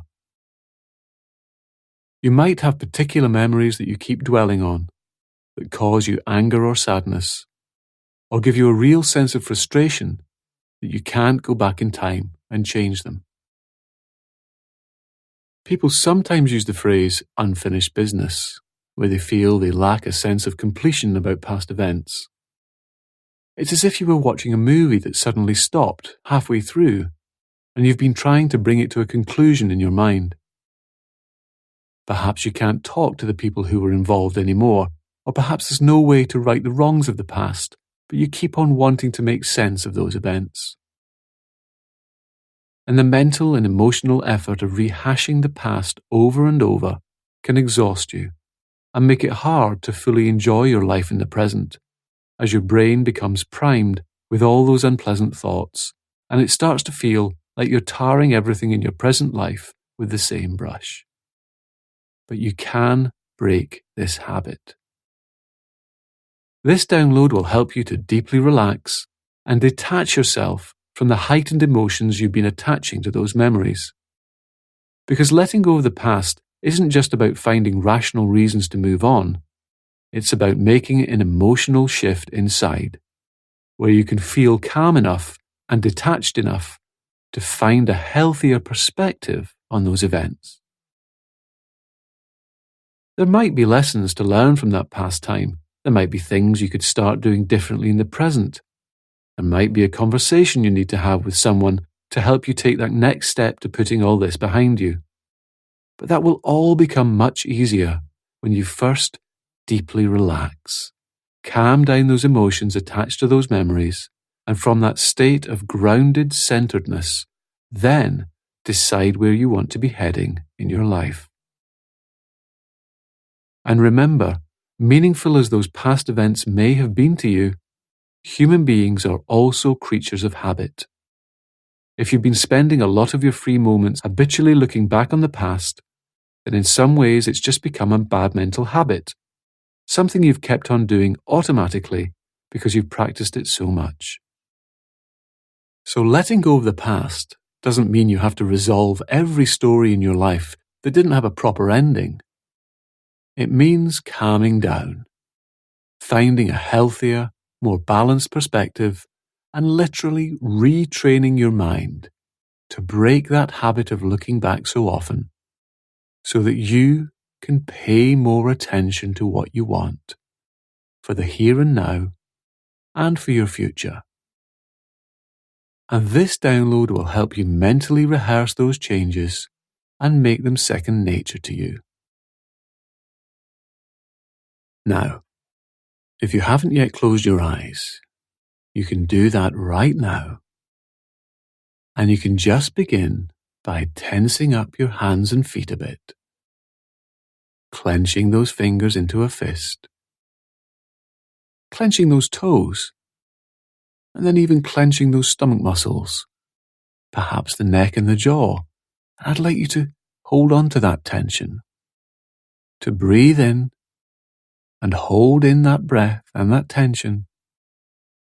And then, as you let the air out with a sigh, you can just let it all go and really relax. That's it. And just notice the relief of letting go of tension. And what would it be like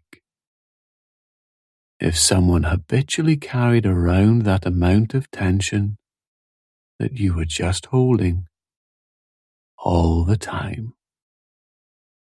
To have to feel that stiff and rigid. And can you imagine what a relief it would be for someone who is habitually that physically tense to be able to just let go and to breathe a sigh of relief, to allow that comfort to flow all through their body, to let their facial muscles soften and their shoulders loosen, and to really begin to float down into a wonderfully relaxed state, knowing that you're free from having to carry around that tension anymore.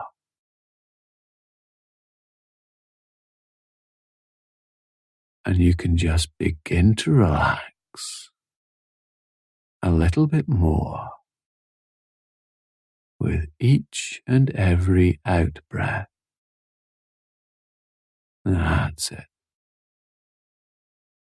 Letting the arms and hands begin to feel comfortably heavy, and those legs and feet to enjoy that relaxed sense of heaviness as you sink even deeper into the experience of becoming absorbed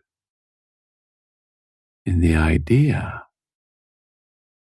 that there is some emotional tension that you've been holding on to habitually. Thoughts about what should and shouldn't have happened. And I wonder how it would feel if you were free to not have to carry that anymore. To breathe a deep sigh of relief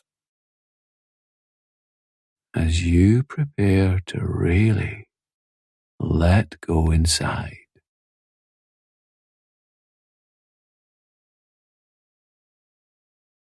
And you can just place any of those old mental movies,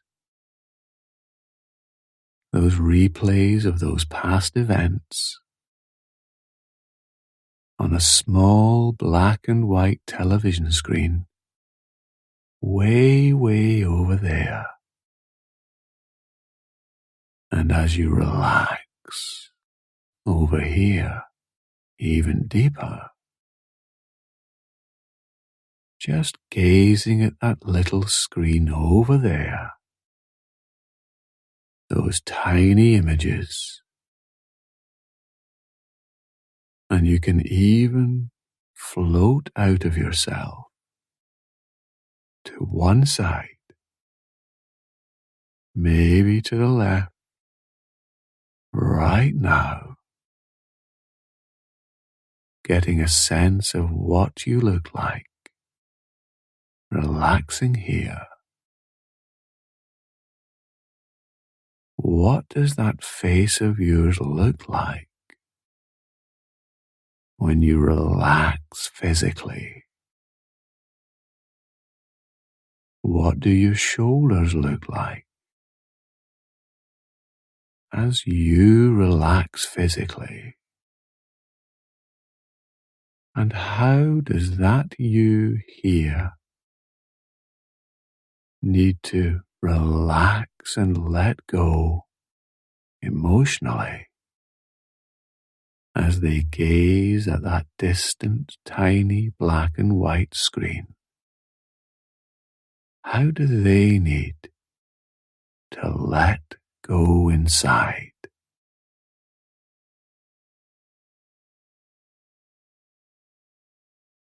And you know a lot about letting go, even if you don't know you know,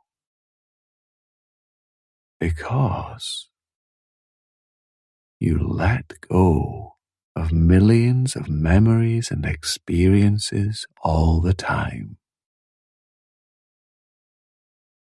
The meal you had 3 weeks ago, the third day of your holiday a few years back, the fifth word someone said to you last Tuesday, the colour of the eyes of the shop assistant you were last served by, scenes in movies, chapters in books, a building you visited years ago.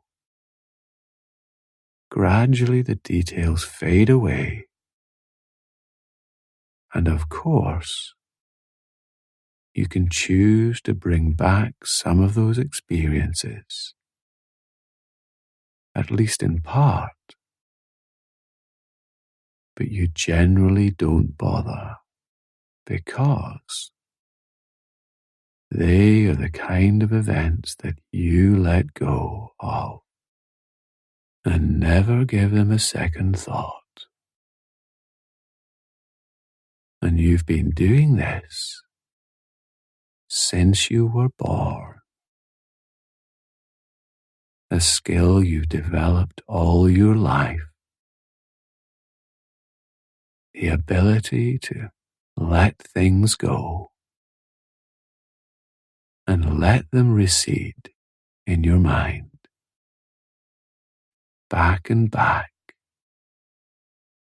until you forget all the details, because you've got more important things to focus on now.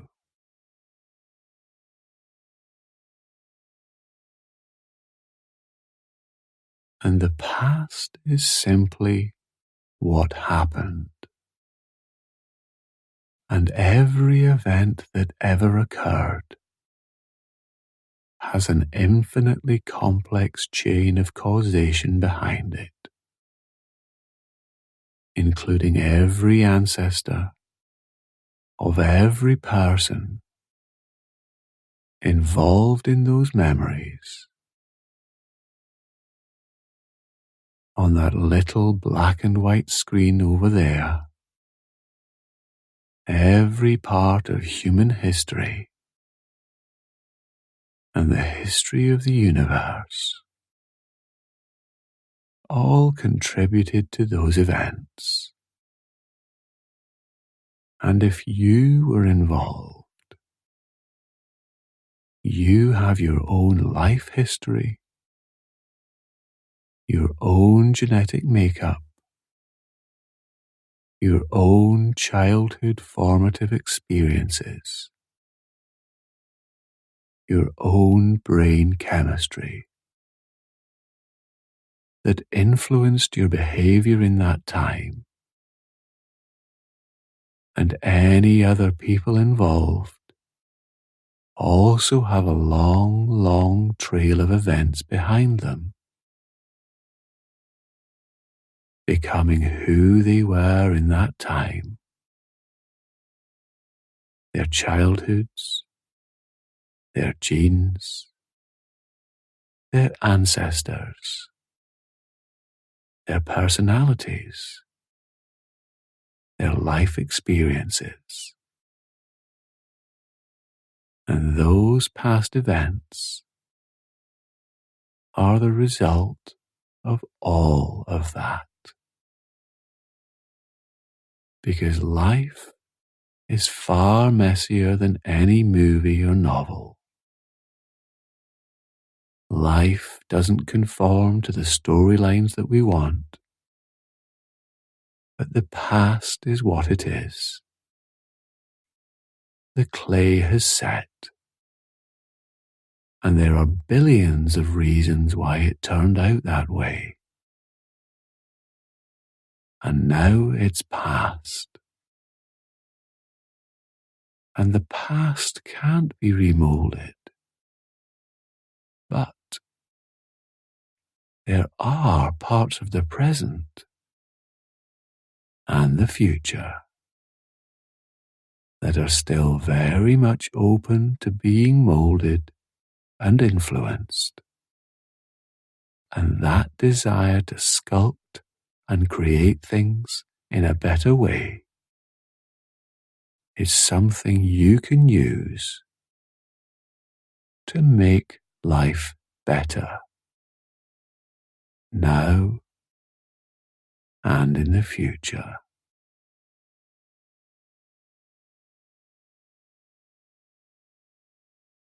And sometimes you need to cut your losses. Perhaps someone owes you money, or you receive shoddy service from a shop. And if life were just, you would get the money back with a smile and an apology. But instead, after a lot of effort and rude or evasive responses from the other parties, there comes a point when you need to decide whether it's worth your time and energy.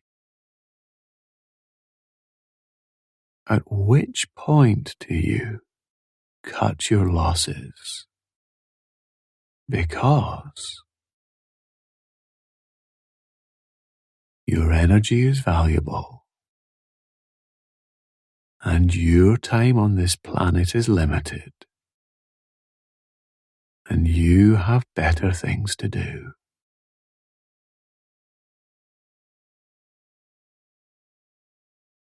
And you can have a significant effect on the world around you, on the present and the future. And you have the freedom to make choices about what you do and how you act now. While the past is already completely determined, the past is what happened. And fighting with what is now just history is wasted effort. Because all the energy locked up in those shoulds could be channeled into making a difference in the present and the future. And you could take all of your will, all of your power, and see it as a pure, laser-focused beam of light. Your ability to make a difference in your own life and in the world, and notice how you've been aiming all that mighty force into the past, where it can do nothing, like trying to will the Second World War not to have happened, or to will Christopher Reeve not to go horse riding the day he broke his spine, or to will any tragedy or crime not to have happened. Just a lot of energy spent frowning and wishing, instead of channeling it into useful action.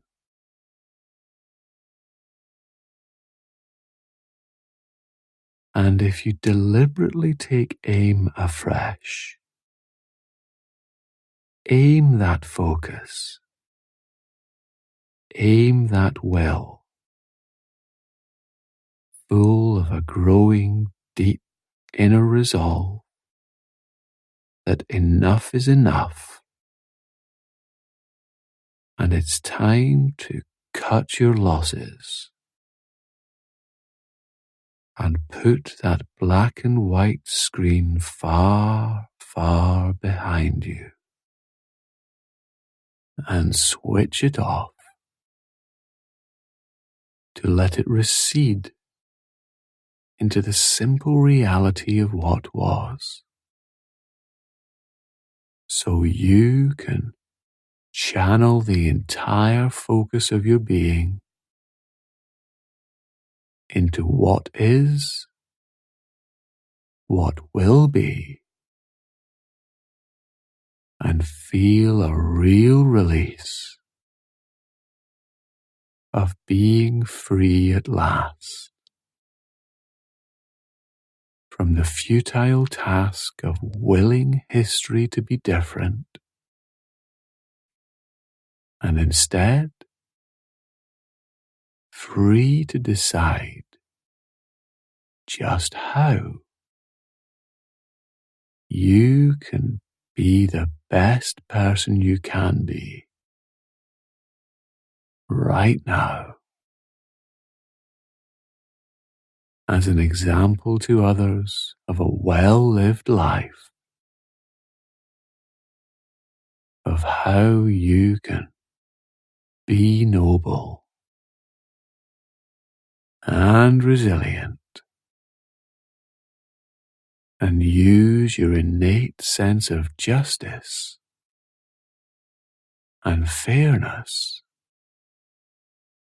not to fight with the past,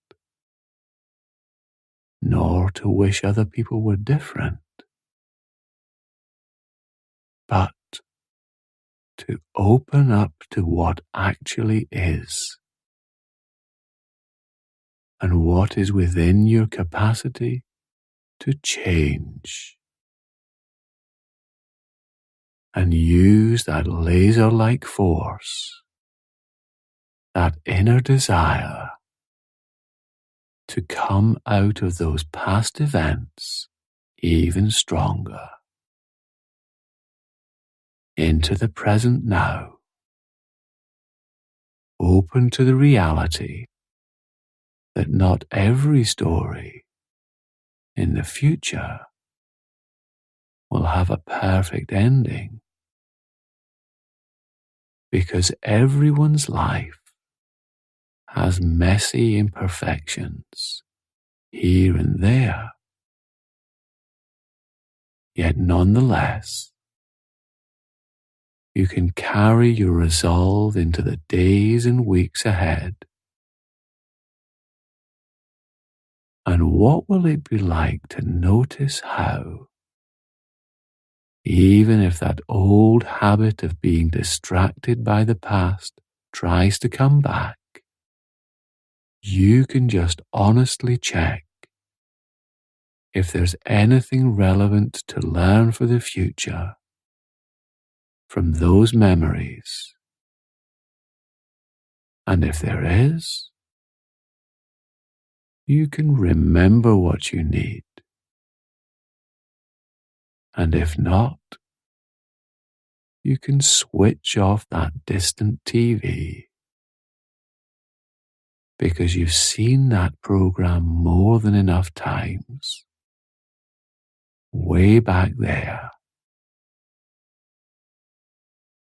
and focus on how you can be the best person you can in the future, as those old stories fade further and further away each day, and you feel more and more relaxed in yourself. That's it. And what will it be like not so long from now to notice you haven't thought about those things for quite some time?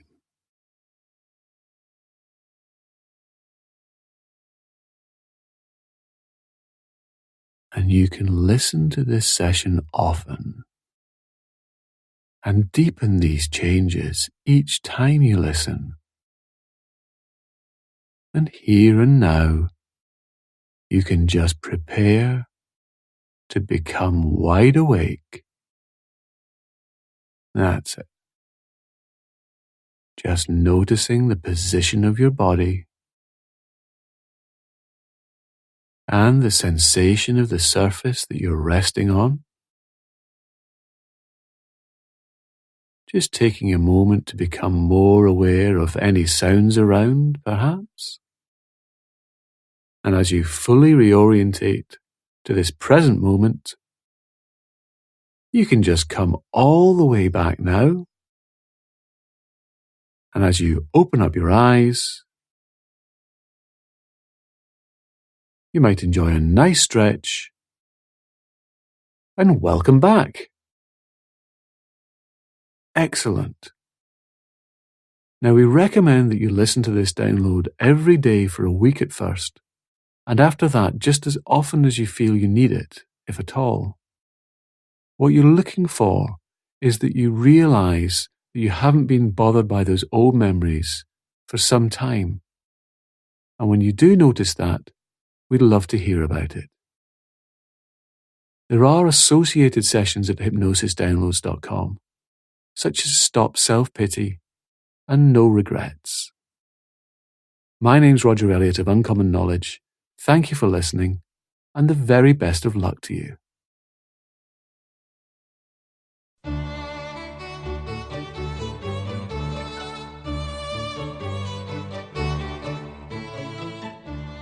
Hello and welcome to your advanced hypnosis session from hypnosisdownloads.com.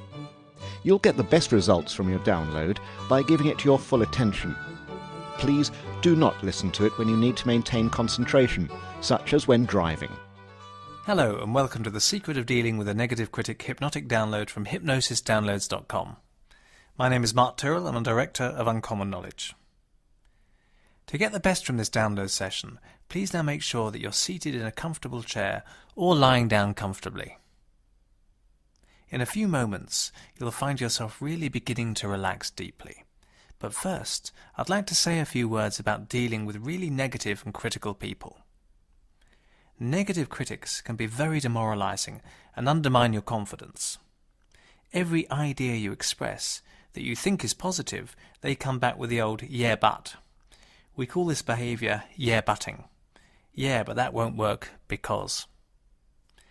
And of course, a very negative critical person can find a yeah, but to everything and anything.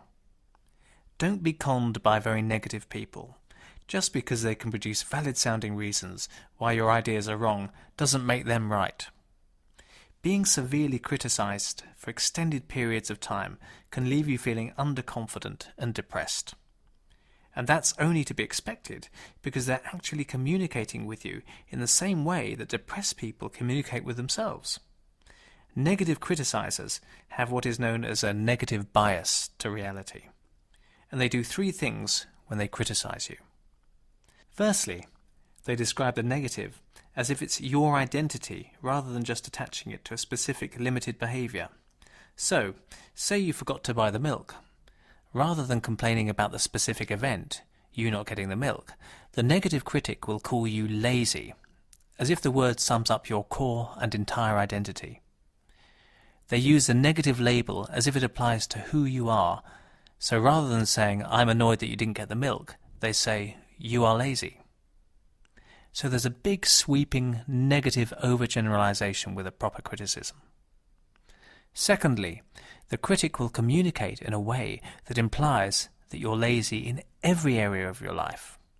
Rather than just keeping that complaint to the incident of not buying the milk, it becomes an attack on your whole personality. This is called globalizing the negative, rather than keeping it specific, which is less damaging to self-esteem. They're upset about one thing, but talk to you as if you're lazy in every single area of your life. They will say things like, that's so typical of a lazy slob like you. And thirdly, they imply that this laziness has always been there and always will be. The negative aspect is described by them as a permanent fixture, as a permanent state of affairs. So words like never, always, and forever are used to describe what they see as your failing. So rather than keeping it time limited, a typical criticism might go something like this: you're always so lazy. This statement implies that laziness is part of your core identity, firstly, that it applies to every area of your life, and the implication is that it's always been there and always will be there. As far as the critic is concerned, they're just describing the reality of the situation, but they're making a massive overgeneralization, and that's why it feels so devastating to be continually criticized. If someone was complaining about you not getting the milk, they might say something like, I'm really annoyed that you didn't get the milk just now. This implies that it's not to do with your core identity, it doesn't let you off the hook, but it describes the behaviour in limited terms, time-specific, and not necessarily relating to all aspects of your life. So they may be angry with you, but it's not actually a criticism, it's more of a complaint. To give negative feedback in a fair and realistic way, it is important to avoid making it personal. If there is good cause, the negative feedback needs to describe the behaviour, not the individual. The feedback should be kept specific to the thing being complained about, should not imply that it applies to all areas of life, and finally, it should be time limited and avoid describing the negativity in terms of always or never. When you understand the difference between fair and unfair criticism, you can start to effectively challenge unfair attacks, and it becomes much easier to defend yourself. Critics may not be aware of their own behaviour until you point it out to them, and a personal criticism is easy to challenge. If someone describes you as so lazy, you can go back to them later, after they've cooled down, and say something like, you know when you described me as always so lazy when I forgot the milk, what about last week when I worked really hard on my assignment? By doing this, you're challenging the overwhelming negativity of their initial criticism. Eventually, if you do this every time, they will be forced to make their own thinking more specific and fairer. Criticizers may feel it's their job to point out what they see as your faults to you, and assume that you already know your strengths, so they don't need to point them out. Get into the habit of asking them what positives they see in you. Your feedback to them can help them moderate their over-exaggerated negativity. Some negative critics may be subconsciously describing their own traits when they attack others, so you could also watch for this possibility. The negative critic will often time travel. This is like using nuclear weapons to fight a minor border skirmish. So, instead of sticking to the incident in question, they choose this moment to bring out all the times they've ever been upset with you in the past, even from years before. This is a totally unfair tactic and can make the emotional assault feel overwhelming. The trick is not to get drawn into discussing any other times they drag up, and instead stick to and only discuss the specific incident they're unhappy with. Being criticized is an emotional experience and can make you anxious and/or angry. the more emotional you are, the harder it becomes to think clearly or to defend yourself. This session will help you to remain calm when being criticized and put you in touch with your logical brain so that you don't automatically buy into what the critic is saying. In this way, you can evaluate whether or not the person might have a valid complaint, e.g. you not getting the milk, but not accept the massive critical overgeneralizations they're making about you and your personality. Now, if you haven't yet closed your eyes, you could do so right now. And just begin by taking a comfortable, slow, deep breath. That's it. And as you sit or lie back and listen to these words, you can begin to get a sense of how that body can relax very deeply, all by itself. And the times and places in your life when that happens naturally, drifting off to sleep at night, a long soak in the bath, a chance to just rest and unwind at the end of the day. And we all have our own ways of relaxing deeply. And that body can really start to feel that rest as you notice how your breathing might already be a little deeper. And that slow, gentle rhythm that continues all the while can be a signal to your mind that it's time to relax. That's it. And you could notice, as I count,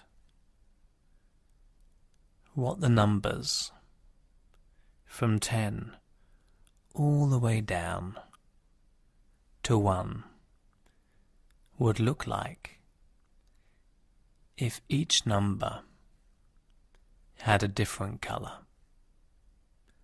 a different shade, and the curious experience of each number taking you down inside into a deeply focused state.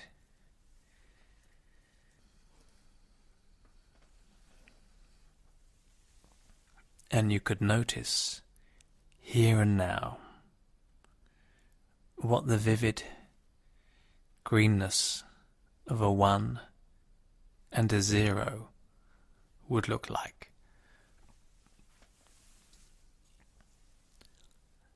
Like that number 10, just there in front of you, floating and drifting in your mind's eye, a green number 10 in your mind's eye.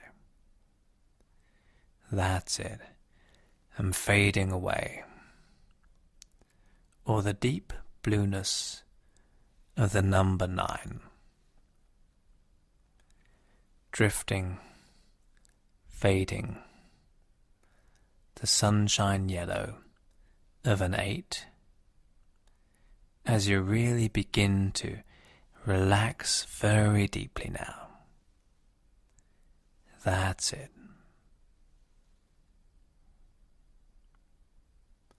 And will the number 7 in your mind be a completely new color, or just a new shade of a previous color, relaxing more completely with each number passing? That's it. And it would be perfectly okay for the number 6 to sparkle and glitter a little in your mind's eye as the rest of you takes time to drift, and the shape of the number 5 just floating over there, that breathing deep and even, the muscles of that body just softening and easing. That's it. And 4. Thoughts slower and softer. Just comfortably enjoying the experience and the rest of it. And 3. A new colour down to 2. That's it. And all the way down now to 1. And just notice what colour that 1 can be as it begins to fade and drift away. That's it.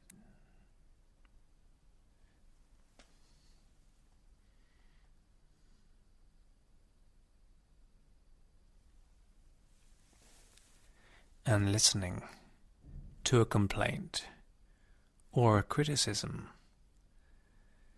can be like being offered some food. And if that complaint is fair and just, if it is a complaint about your behaviour specific to that time and place, it can be nourishing to take in that information, to digest it, and gratefully acknowledge the feedback, and to think how you can do things differently in the future. Good, beneficial food, necessary for living well, fair feedback from someone, learning how to do things better.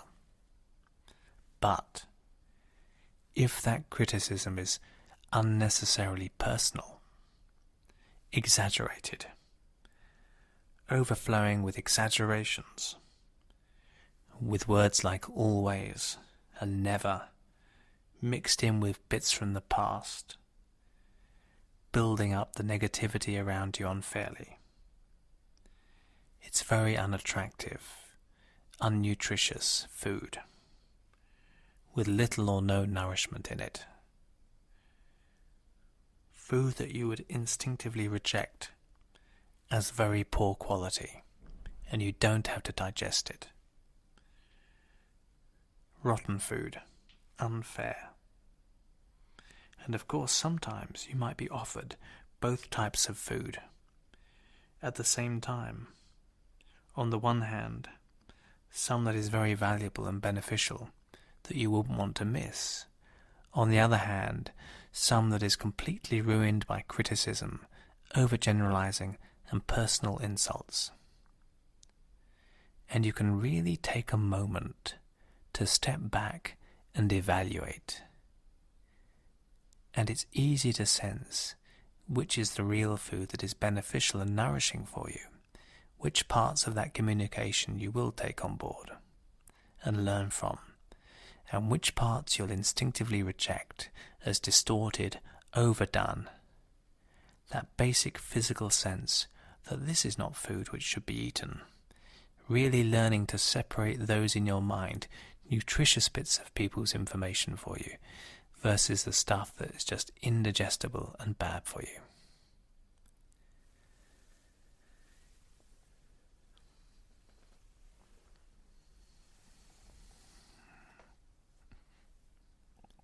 And you can notice, some distance away from you, as you continue to relax and digest only what is useful, that an imaginary you over there could be interacting with a critical person, And you could notice, as the critic is talking, giving out, on transmit, so to speak, how that you over there can remain very calm, very clear, and very logical, seeing their exaggerations for what they are. How that you over there seems to take a step back in your mind and really take time to evaluate calmly what that critic is trying to say, why they might be saying it, comparing how the meaning of those words compare to the reality of what happened, and how specific are those words to that behavior. That you over there just mentally taking a step back, calmly evaluating at a distance. That's it. Separating what, if anything, may be valid and fair to be absorbed and digested, and what things need to be left alone to be completely rejected by that other person. That's it. So just watch that for a few moments, yourself looking so calm whilst being criticized.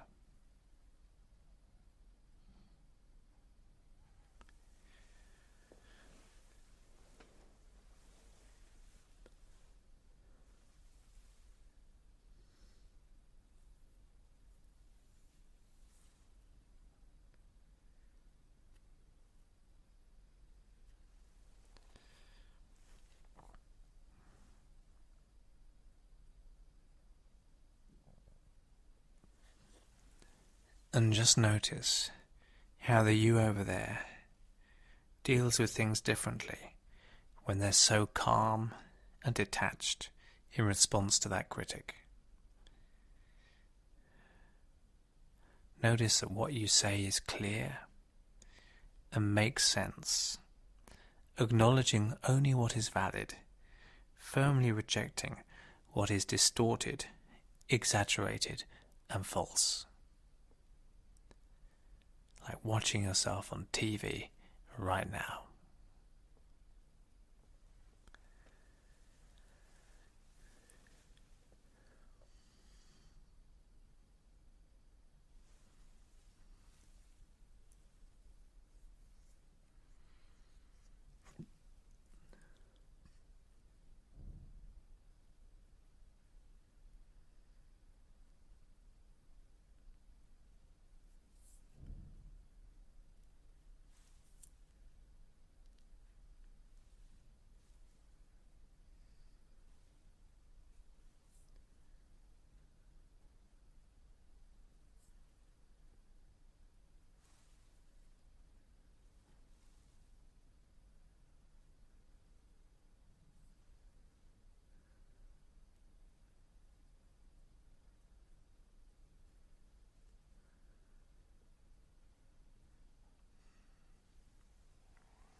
And you can notice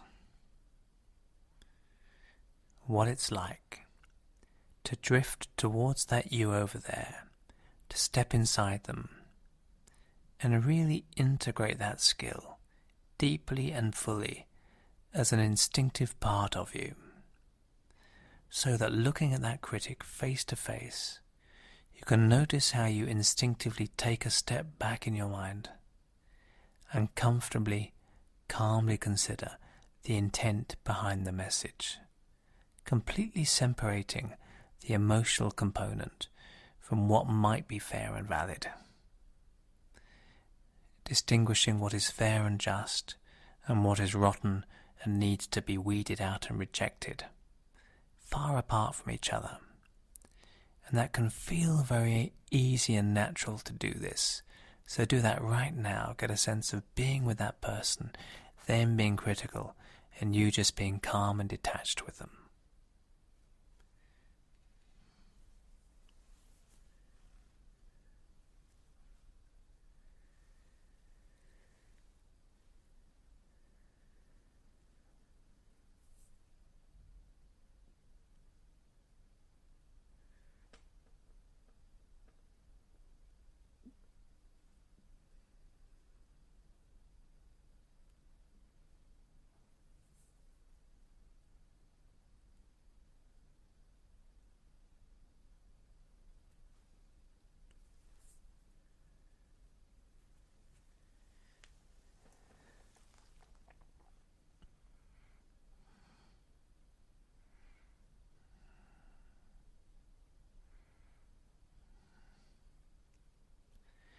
And you can notice in the coming days and weeks the times and places where you would have been affected by unfair criticism before.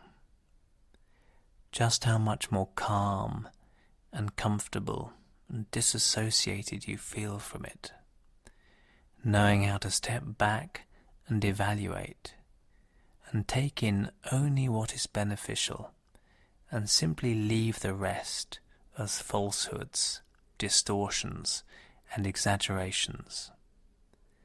And your unconscious can really plan for when you will consciously notice this new calm, having been a natural part of you in some situation, automatically, without having to think about it.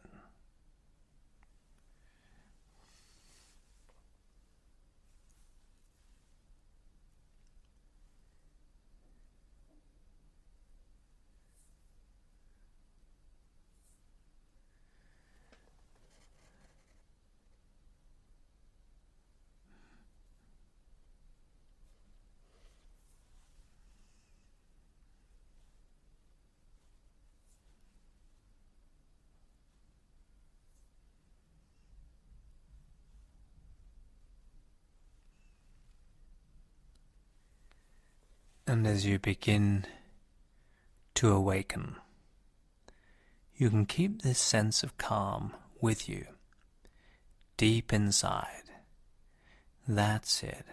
And over the coming days and weeks and months, noticing how much calmer you are with criticism, and how you only respond to the valid factual stuff they say, and ignore the rest. That's it, and then coming up from 1 and 2 and 3, beginning to reorientate to the room, and 4 and 5. That's it, noticing the position of your hands and feet, and 6 and 7, preparing to open those eyes, and 8 and 9 and 10, feeling wide awake and refreshed, and open your eyes. Excellent. And remember, the more you relax to this download, the more benefits you're going to notice. Remember also to check out other useful and associated sessions from hypnosisdownloads.com, such as Stay Calm with That Person, Building Self-Esteem, and other titles from How to Deal with Difficult People. My name is Mark Tyrrell of Uncommon Knowledge. Thank you for listening, and the best of luck to you.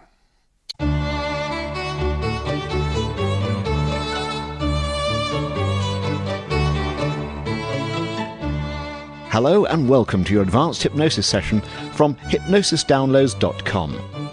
You'll get the best results from your download by giving it your full attention. Please do not listen to it when you need to maintain concentration, such as when driving. Hello and welcome to your Quiet Mind hypnotic download from hypnosisdownloads.com. My name is Mark Tyrrell and I'm a director of Uncommon Knowledge. To get the best from this session, please now make sure that you're seated in a comfortable chair or lying down comfortably. And before you begin to relax very deeply, I'm just going to talk a little bit about the importance of cultivating a quiet mind in modern times. Life is crowded and busy. Constant media messages, commercials, texts, emails, worries, problems, phone calls, things to learn, things to do, work, relationships. It can all lead to overload and a lack of perspective. Your mind can start to whirl and lose its capacity to switch off when there is too much going on. This loud mind can cause insomnia, stress, and a warped perspective on what you really want to focus on in life. We get used to being busy, and our mind chatter becomes a constant companion, whether it's constructive or not. However, the busier our mind and the more chatter it chucks at us, the more difficult it is to be in the present moment and think clearly in a relaxed manner. Yes, life can be hectic, and we can't just sit down and meditate in the middle of a busy workday, but there is such a thing as meditation in action. This quiet mind session will get you feeling more relaxed and clearer in your mind, even during your most hectic times. It will clear your mental desk, so to speak, and encourage mental space for easier and better thinking in day-to-day life. Having a quiet mind helps whether you are making decisions, engaged in a meeting, playing sport, doing the shopping, or simply relaxing and enjoying yourself.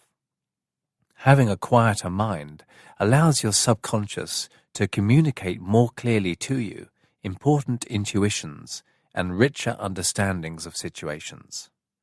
Less mental noise equals greater well-being and productivity. It's when your mind is quiet that it can produce solutions and see wider patterns so that you can learn and act effectively in life. So, as you listen to these words and begin to physically relax, you can keep in mind your purpose here and now in doing so, because your ability to become quiet on the inside allows you to sense so much more on the outside. And even now, as you just allow your eyes to close, if they haven't already, you can remember what it's like to listen very intently, like when you want to hear the lyrics of a song, when the singer is difficult to hear, listening over and over to what is sung, or when you're playing hide and seek as a child, ducking behind a bush and watching and listening for where the other kids are, hearing the sound of your own heartbeat, and how thrilling that can be. And the world looks so bright, colourful, and vivid. Smelling the air, and you extend your senses out around you. And here and now, you can become aware of the position of your body in this moment of time. The rise and fall of your chest, the coolness of the air on the inhale, and the warmness of the air as you exhale, and the sense of conscious thoughts still flickering through your mind. Thoughts about the day, things that have happened, things that are yet to be. And just as you can watch your breathing and watch your body relax even deeper, the muscles smoothing, softening, loosening. That's it. And you can watch your own thoughts as phantom images and words floating and whirling through the mind, like snowflakes in a blizzard, like a road of busy automobiles, and just watching that road from a distance, knowing that there's a great deal of activity way over there, with the cars going this way and that. But when you step back from that road and get more and more distance on it, and watch those cars from afar, as the day turns to dusk and the stars shine overhead and the air becomes more still, the automobiles become fewer and fewer. And you can just experience the reality of floating right out of yourself. And watch yourself from the outside, listening to this session.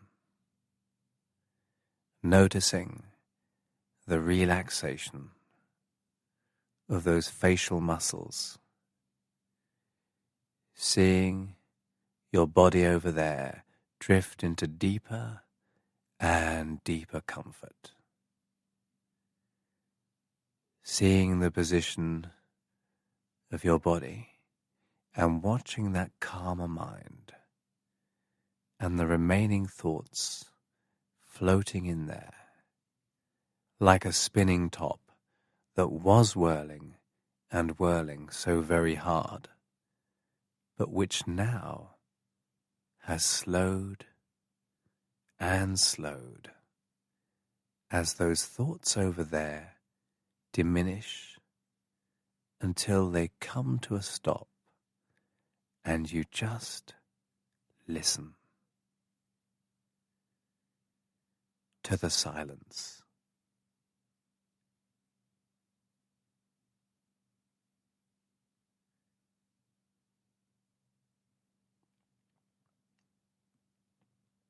And you can float back inside that quiet, quiet body, that relaxing you over there, and into the silence of that mind.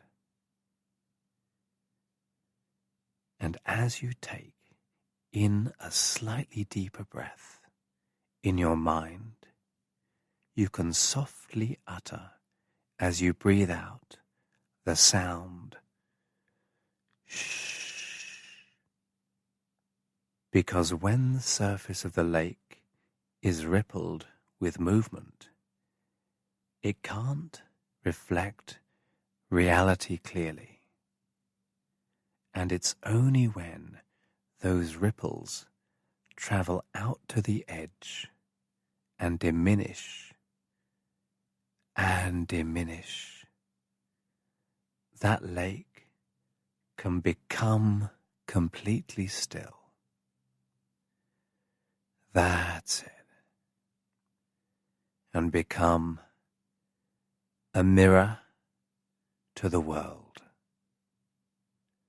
perfectly reflecting the skies and the surroundings.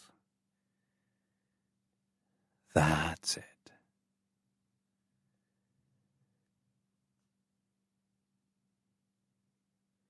And you know, if a thought disrupts the beautiful surface of that lake, you can just take in another slightly deeper breath, just hearing on the exhale like a gentle breeze caressing the leaves, that soft and gentle shh inside to remind you to remember this silence and watch the lake become completely still.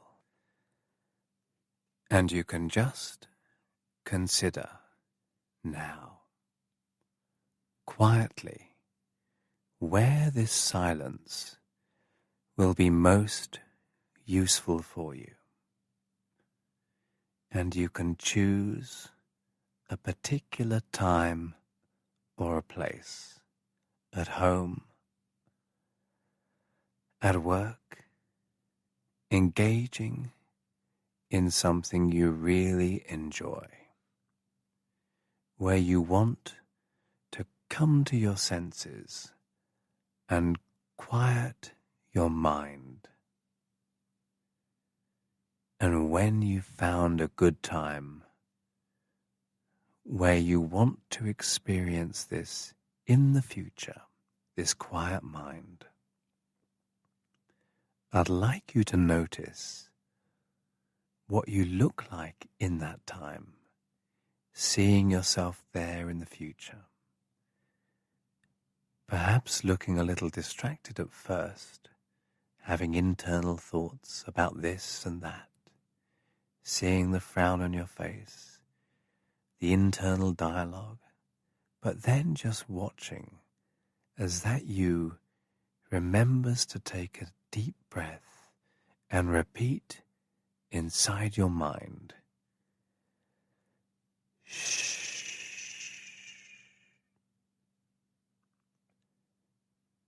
And as you do so, you can just watch the tension and mental chatter melt away, quieten and fade into silence, like settled snowflakes on a window that melt away in the morning sun.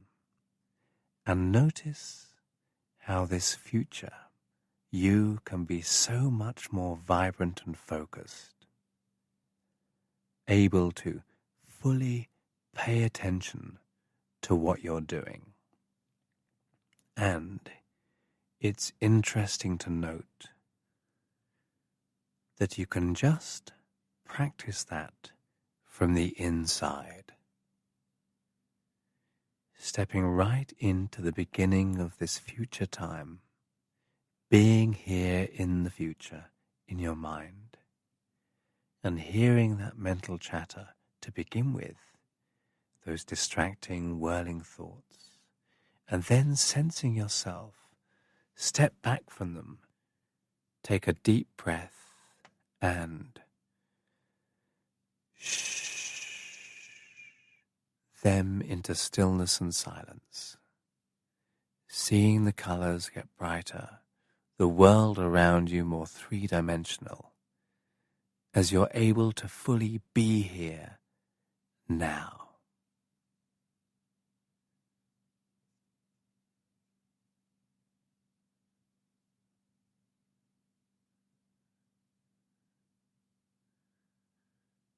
And your unconscious mind can make sure this is fully available to you, a deep and powerful resource to draw on in the days and weeks ahead.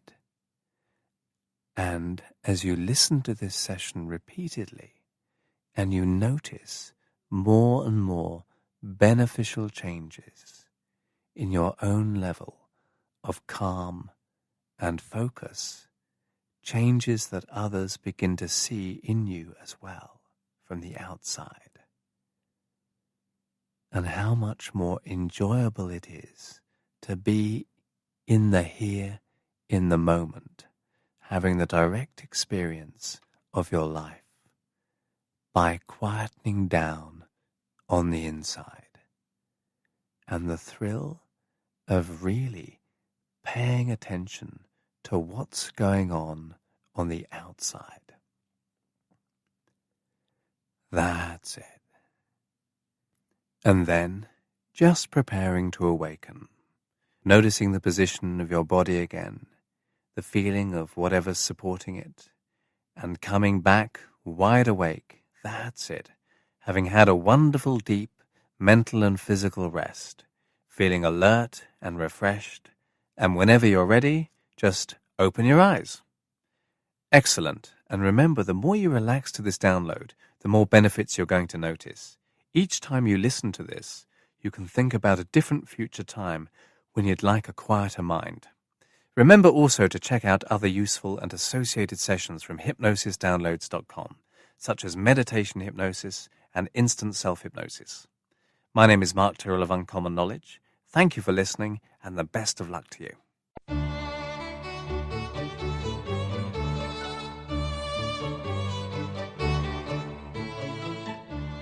Hello and welcome to your advanced hypnosis session from hypnosisdownloads.com.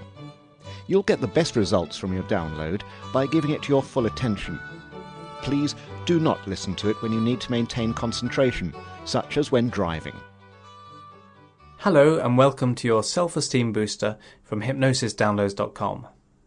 My name is Mark Tyrrell and I'm a director of Uncommon Knowledge. You can listen regularly to this advanced self-hypnosis session to boost your general levels of self-esteem.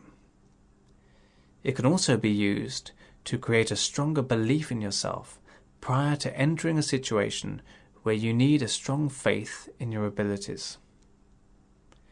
This hypnosis session is designed to give you a real lift whenever you use it. We'll move on to the hypnosis in a moment, but first I'd like to dispel a few common myths about self-esteem. In the past, dubious approaches have propagated the idea that having good self-esteem means loving yourself whatever you do, a kind of unconditional love towards yourself. In reality, of course, if we behave badly, then feeling a certain amount of guilt or regret can improve the way we treat others in the future. Healthy self-esteem isn't about loving yourself regardless.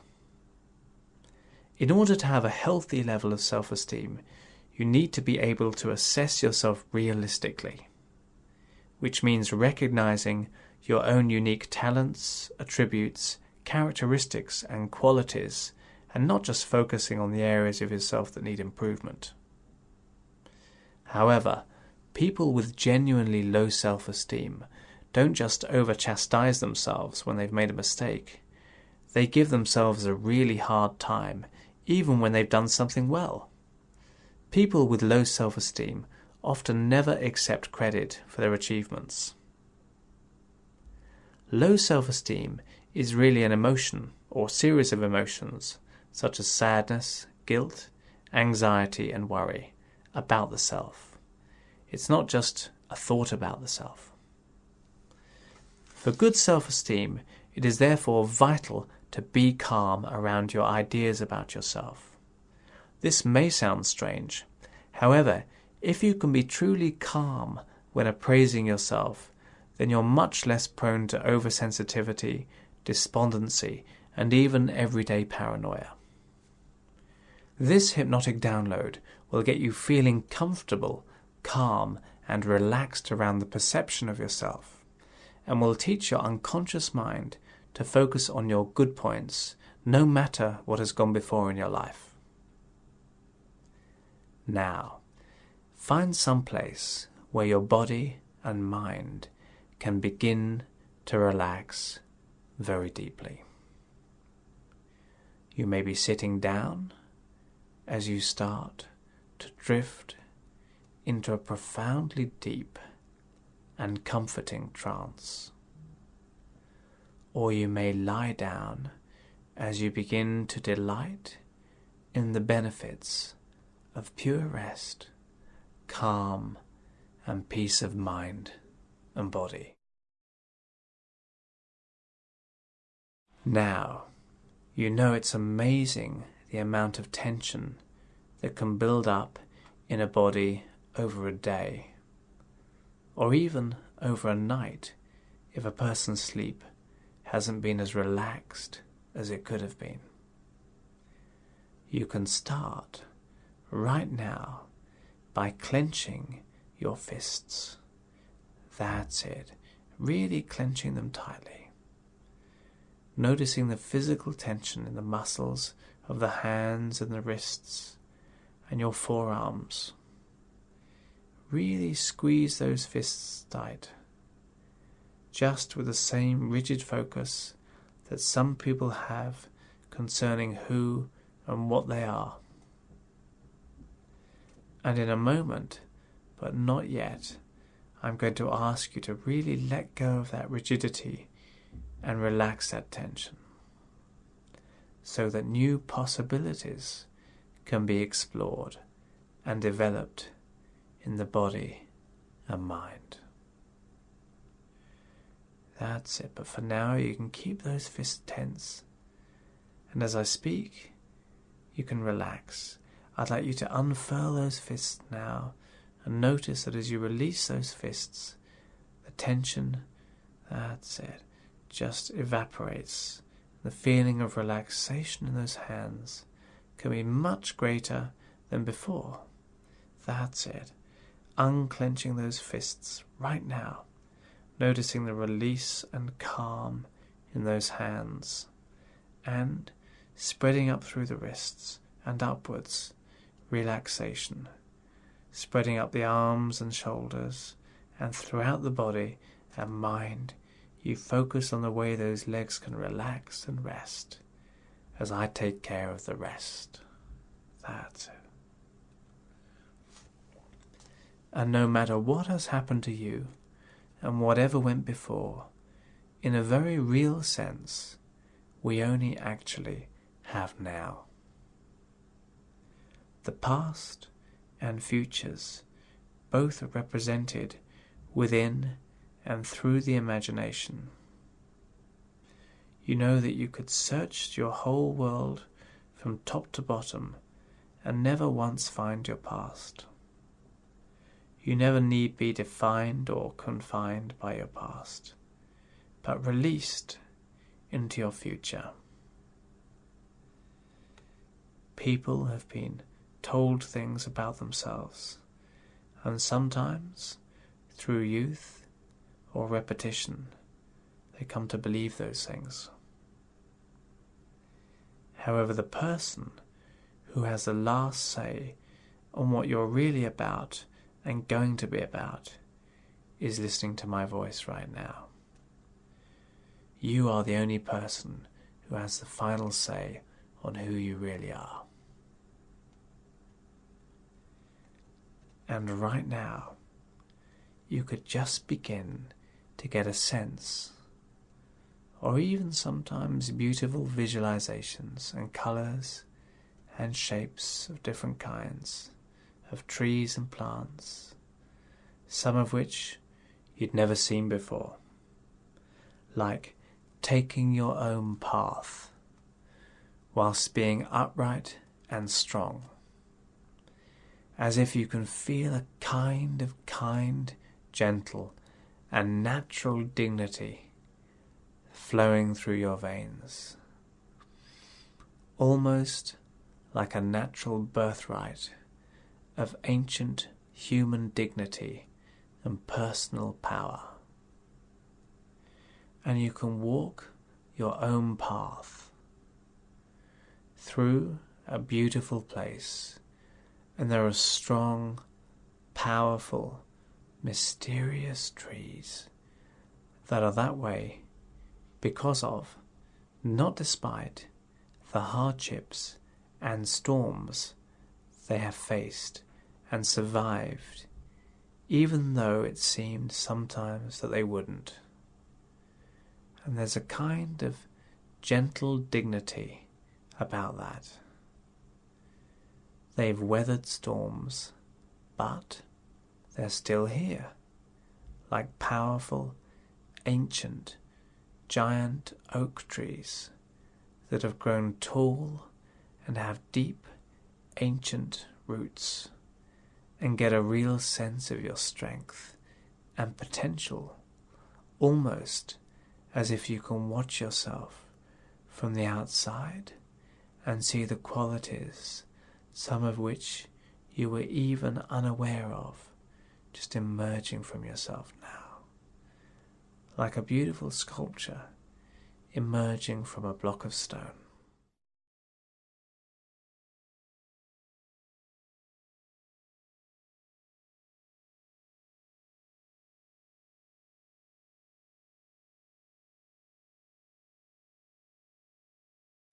And I'd like you, deep within your mind, as you relax deeper, to visualize a beautiful library. Begin to notice a real sense of velvety book-lined shelves and wonderful panelled walls and ceilings. Notice the size of the library. Types of chairs, luxurious looking comfortable places to sit, the light streaming through windows. It's a beautiful sense of this library. And this can be your library, a place of great potential knowledge and learning. Just take a few moments to enjoy taking a look around. Notice any windows with perhaps beautiful green hills outside and blue skies. Sometimes you can hear or wonderful summer birds singing outside. As you relax so deeply and experience this wonderful place right now, almost feeling the quality of the floor beneath each tread of your feet.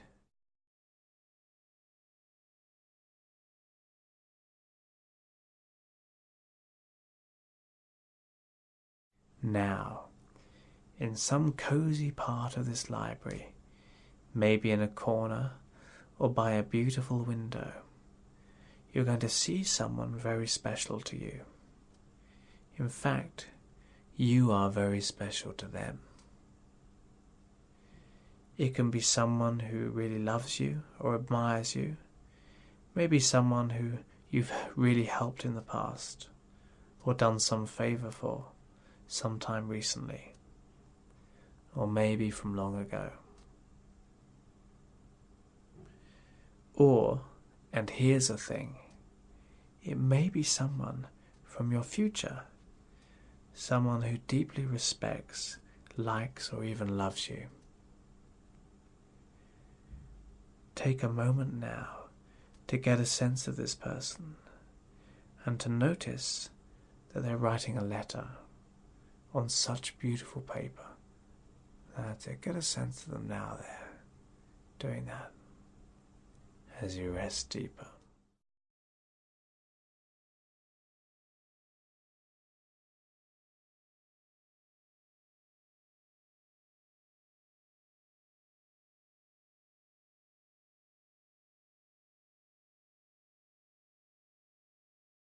Now, interestingly enough, it's as if they can't see you, but you can just get a sense right now of some of the heartfelt and wonderful things they're writing about you. Things about yourself and your potential that can really teach you something beautiful and wonderful. And you can get a sense of being right behind them and reading those words about yourself, written by them as you relax deeper.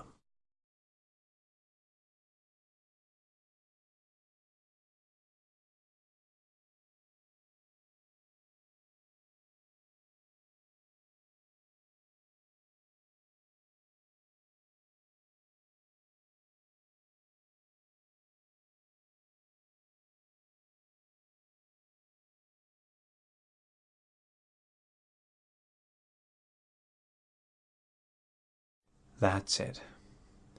And once you've finished reading that letter, you can take it and put it somewhere very special and safe in your library. Because that letter is there for you, always. And even when you've forgotten about that letter, it will be working its way for you, doing things for you, deep within this mysterious library.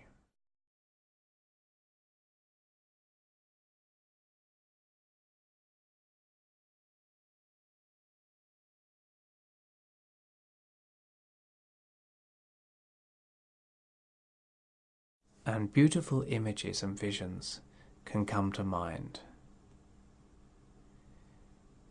And really notice that as you drift in comfort, calm, and a kind of tranquil peace, just watching yourself as if you're another person entirely, noticing from a distance your qualities like a kind perspective, well-wisher, but fairly seeing your qualities, some of which for the first time right now.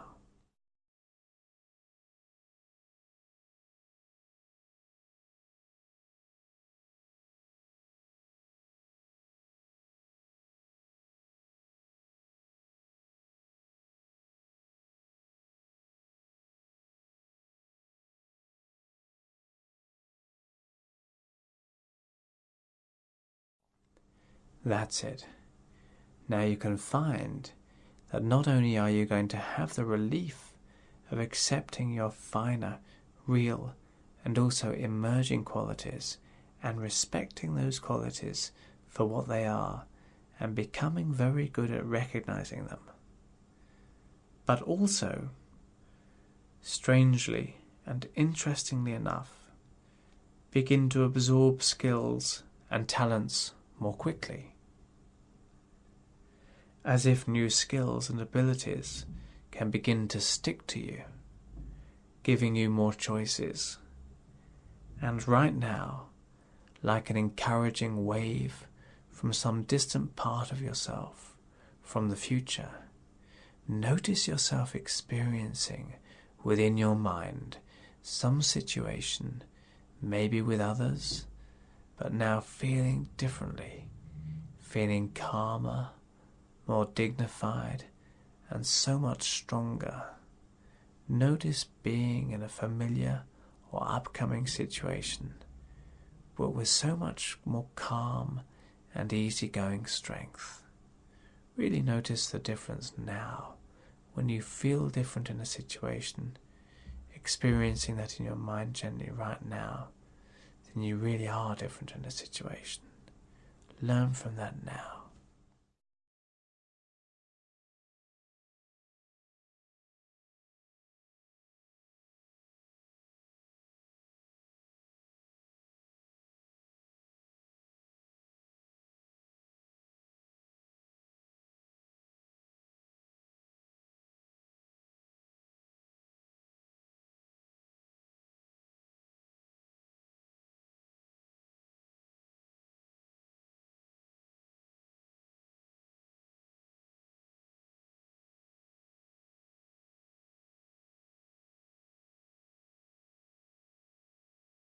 Good. Now, you can begin to get the sense of strolling back along a path towards the room that you're in right now. Even imagining how that path might feel under each footstep. A path of comfort. And it's like strolling back to everyday awareness and beginning to become more alert and wide awake. And opening your eyes and reorientating back to the room right now. That's great. Now, there are a lot of ideas and new perspectives in this session, and I wouldn't expect you to absorb them all right away, consciously at least. So listen to it as often as you want. You may wish to take a look at the other downloads at hypnosisdownloads.com, such as the Quick Confidence Booster. The more you experience, the greater the gains you'll make. I'm Mark Tyrrell. The best of luck to you, and thank you for listening.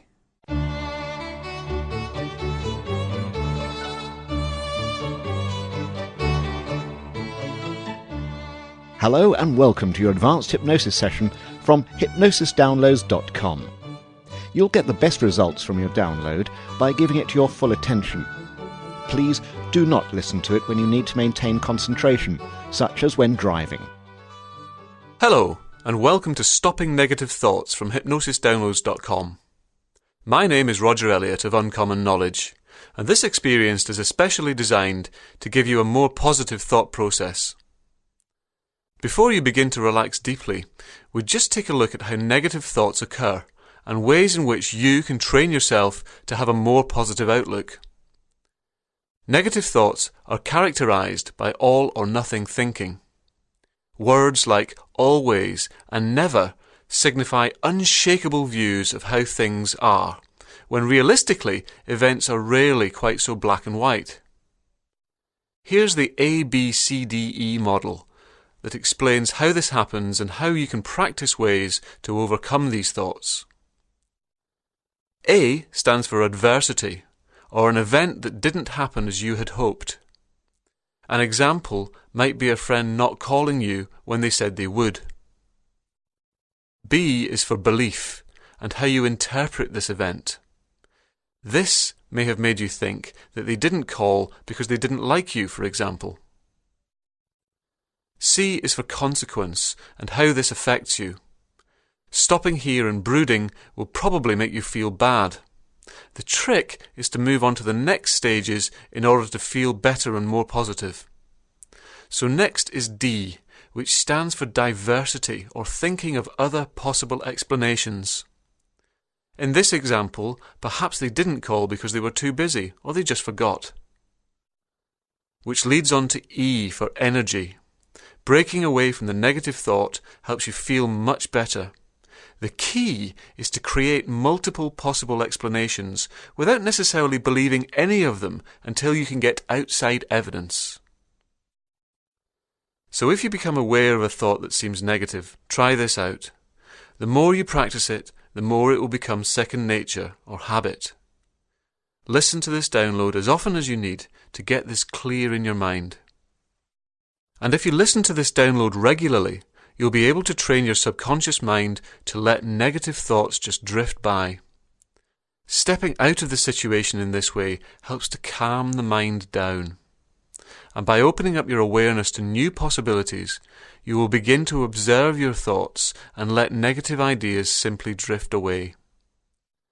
And while you're feeling very calm and open, you'll accept suggestions to make these changes at a subconscious level before they even enter the conscious mind, the results of which will ripple through your life far into the future.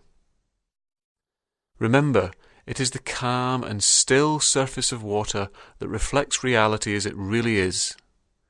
So too, when your mind is calmer for more of the time, then you'll notice your thoughts becoming more focused, even, and enjoyable.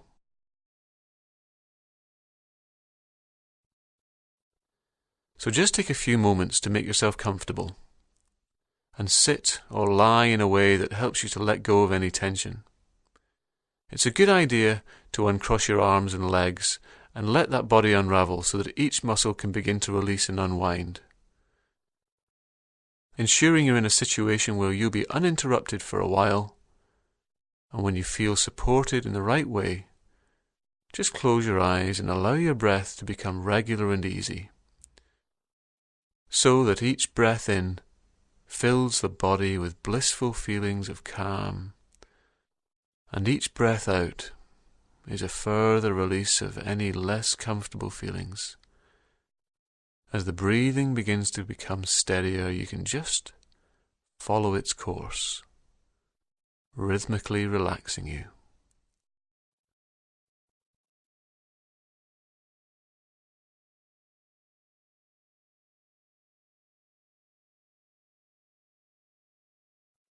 Like the ebbing and flowing of the tide,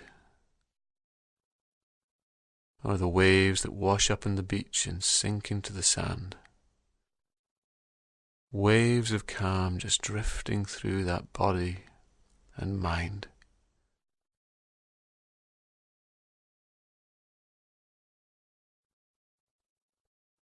And you can begin to imagine yourself resting in a serene setting, perhaps looking out towards the horizon to the vast view beyond. It might be that you're surrounded by lush nature, or perhaps resting somewhere peaceful by the sea, enjoying moments of calm clarity that help you to feel completely at peace within yourself, within the world. The colours and shapes, blues and greens, the natural flow within the world. A subtle breeze upon the skin, watching a cloud drift by and then past again.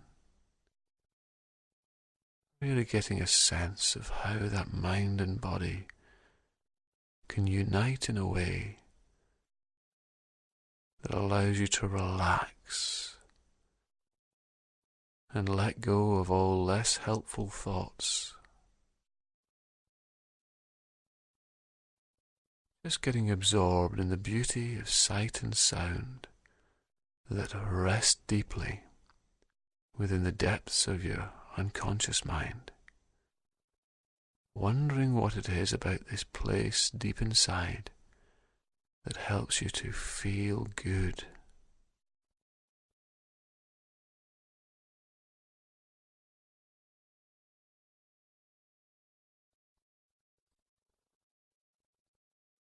And as you look out towards the distant lands beyond,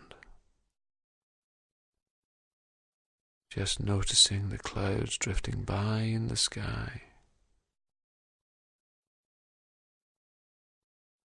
just get a sense of yourself looking across at these clouds whilst completely rested and calm.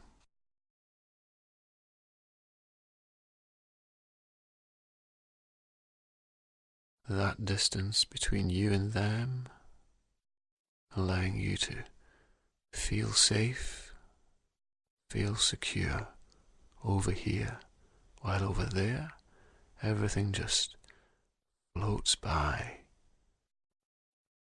Just following one that drifts in front of you and letting it go by until it disappears again.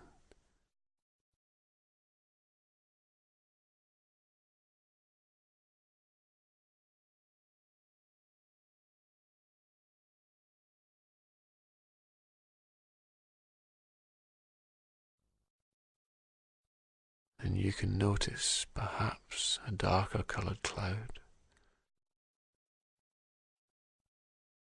drifting into your range of vision, and you can just allow that to continue through and past and away.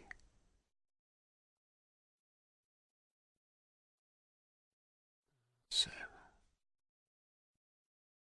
just letting it drift away.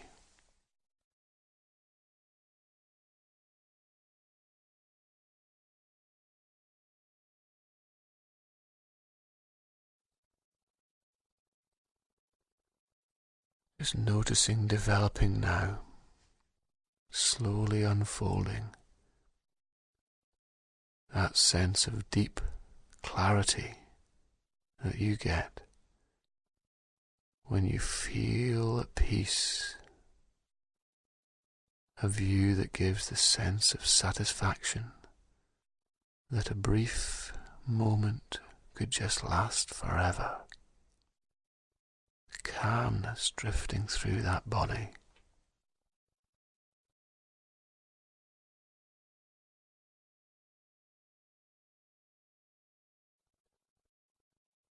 And as you remain relaxed within yourself, you can appreciate how things outside can at times be turbulent,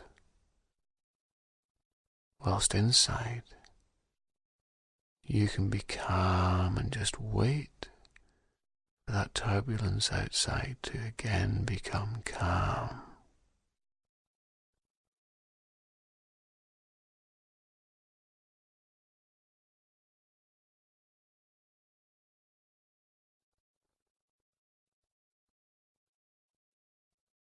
That's it. And getting a sense of this just entering into your life, so that in the morning when you get up, you can think more positively. And in the evening when you rest, you can think more helpfully. And sometimes you can just stop thinking easily, simply by allowing yourself to become more calm. And when you're at home, you can have a sense of detachment from what happens when you're away. An activity alone makes you think more optimistically about those other times. And you can experience this new mindset into every conceivable situation right into the future.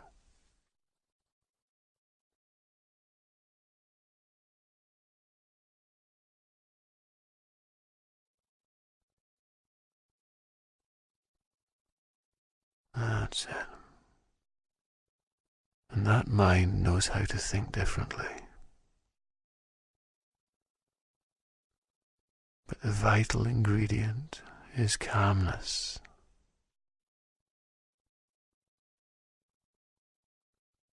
And as you listen, the sounds inside and out once again become aware of that negative voice within the mind, how it sounds, the pitch, the quality. And you can be quite detached from its negative ideas, almost as if you're just listening to something boring on the radio, on the TV. You can become quite bored with that and find that your attention wanders onto other things.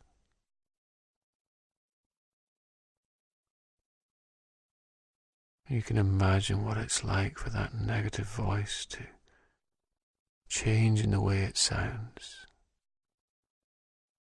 So perhaps it starts sounding like a cartoon duck or a cartoon mouse with absolutely no believability to it at all. Just chattering away in the background there, getting fainter and fainter. And you can give yourself the permission to finally let that go and allow that voice to quieten down and drift away. And in its place you can hear a different sound, a calmer sound, a slower sound, a wiser sound that helps you to think more positively. And just noticing the pitch and sounds of this new voice. And as you regain the power within yourself, you can encourage this new voice to take over so that that old, out-of-date voice becomes quiet and still.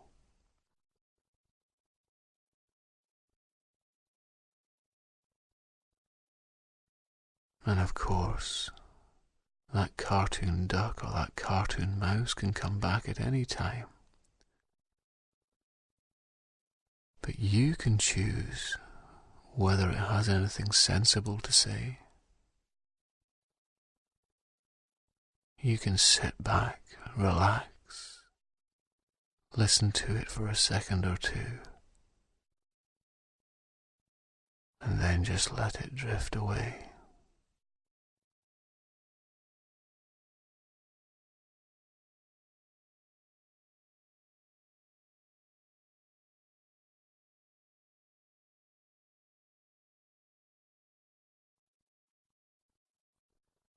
You may have heard that old worn-out cliché that negative thinkers are somehow being realistic. However, research shows it's those who are optimistic, who show greater resilience and staying power because they keep going.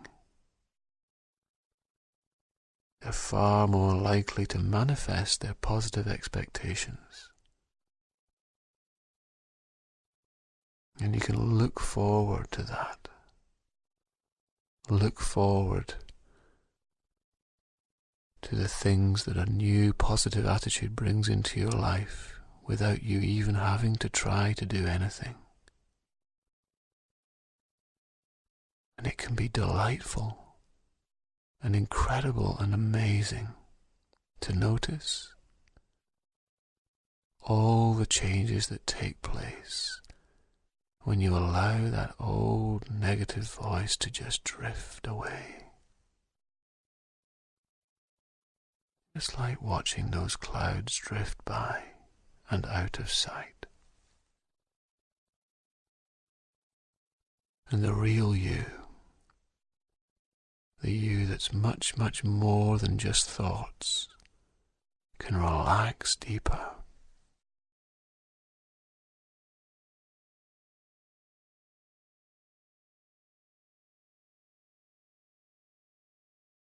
Just listening to those subtle sounds, the rhythm of your breathing that's been flowing so gently, all by itself.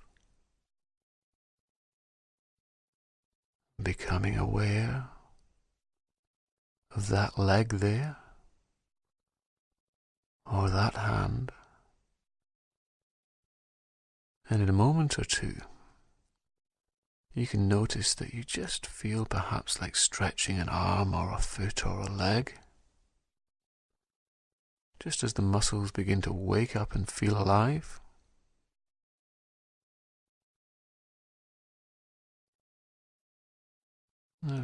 Just notice that as the body begins to feel more like moving around. And the mind begins to wake up. And you can forget about anything you have listened to for just now if you like. You can just allow things to happen nicely in their own time. Just becoming alert in your body. Just taking a few moments now to take a deep breath and slowly open your eyes. I enjoy just coming back into the room, feeling refreshed and ready to carry on with the rest of your day. Excellent. Now, remember there are other great hypnotic downloads over at hypnosisdownloads.com, such as assertiveness training and interview nerves, so please be sure to come over and check them out. I'm Roger Elliott of Uncommon Knowledge. Don't forget to listen to this download regularly at first in order to fully appreciate the effects, which make your thoughts turn into happy ones. So the best of luck to you for the future.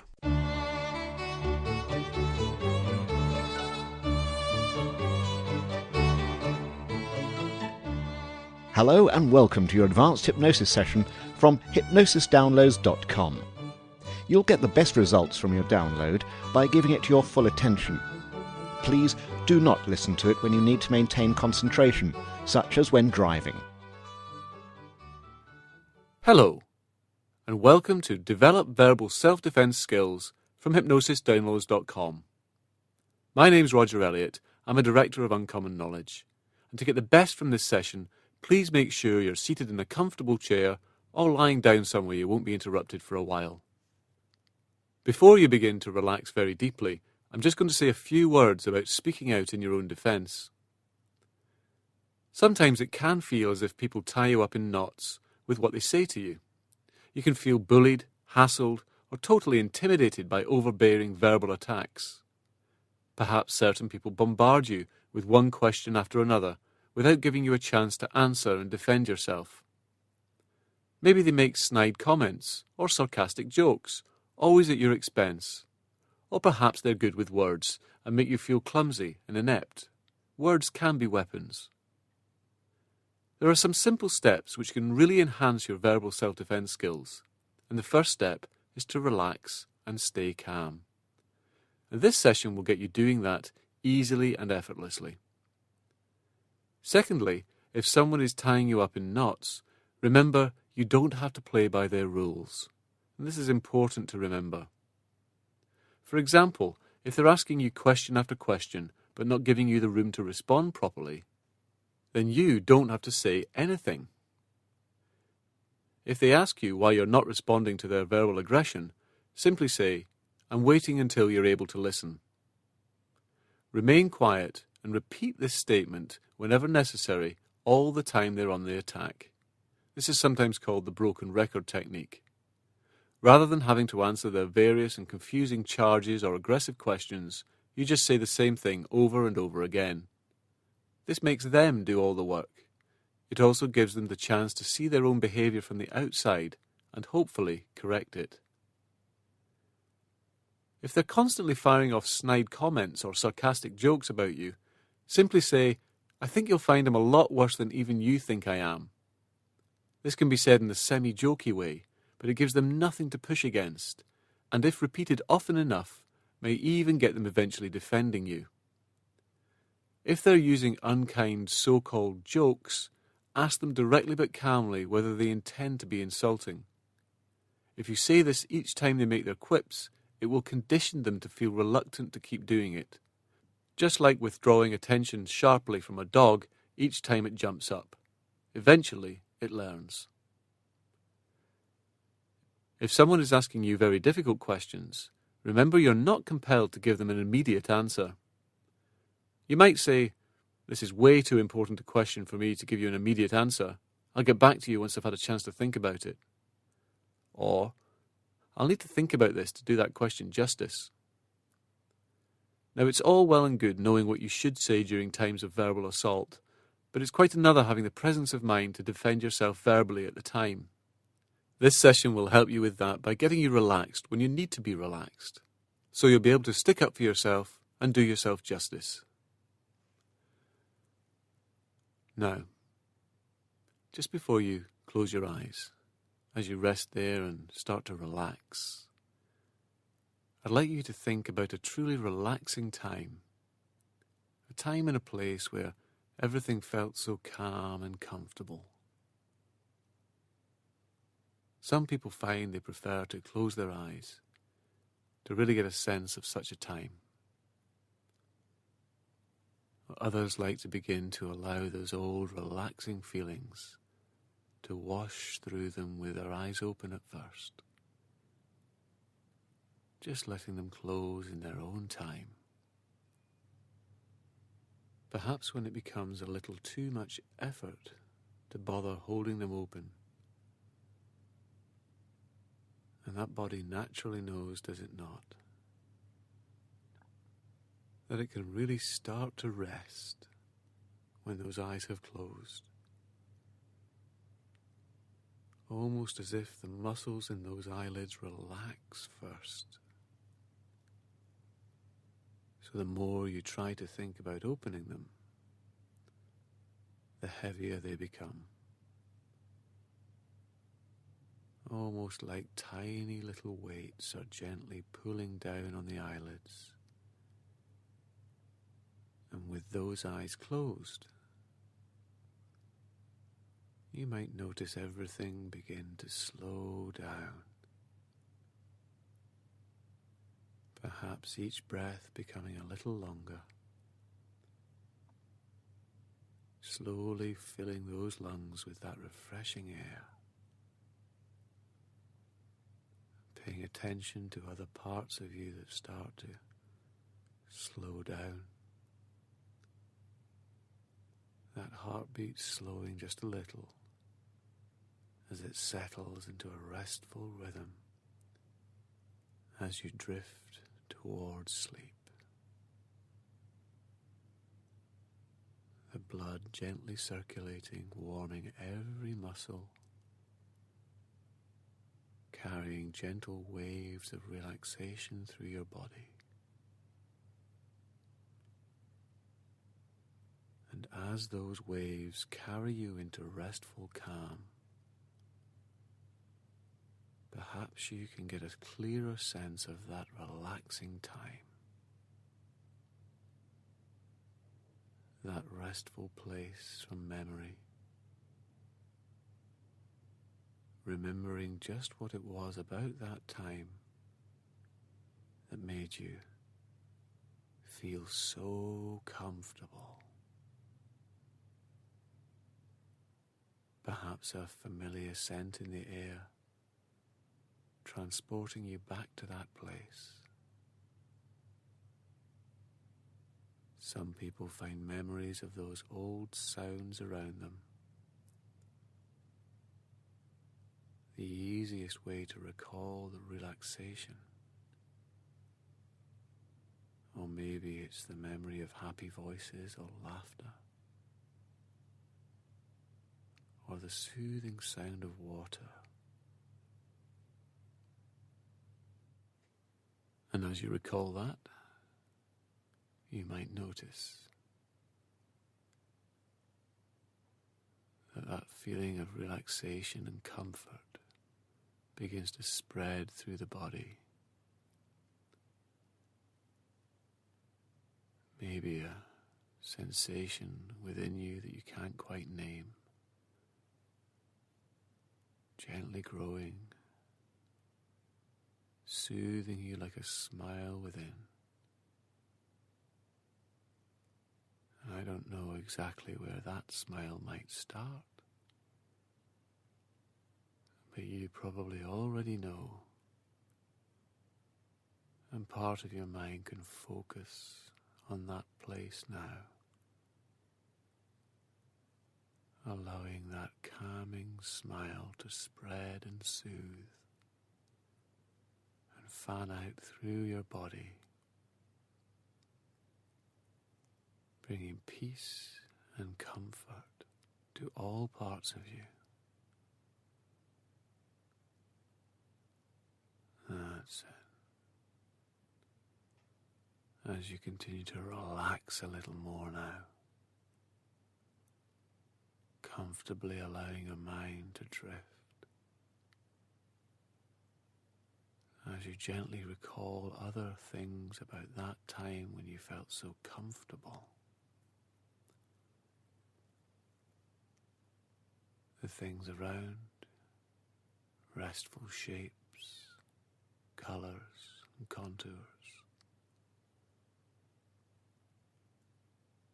almost like a blanket of relaxation warming you. And you might want to imagine that calming blanket thickening like a duvet of comfort as you relax even more deeply.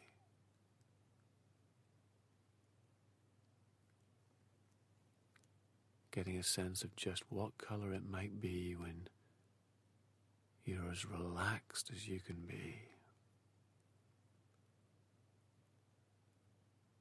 And I don't know if it can change to that colour right away, or whether it's going to pass through a range of gentle shades on the way, because you don't have to relax deeply all at once. You can take your time and enjoy each new deeper level of rest as you drift deeper down to that place of ultimate calm and relaxation. Good. And as you rest further and deeper still, I'd like you to get a sense of a time when somebody verbally attacked you, just calmly remembering that time, where it was and who it was, what it was all about,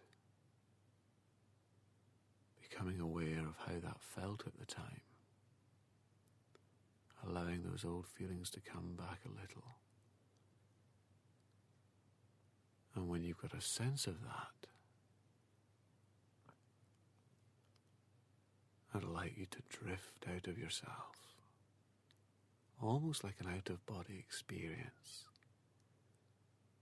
And this time you can watch that old time from the outside,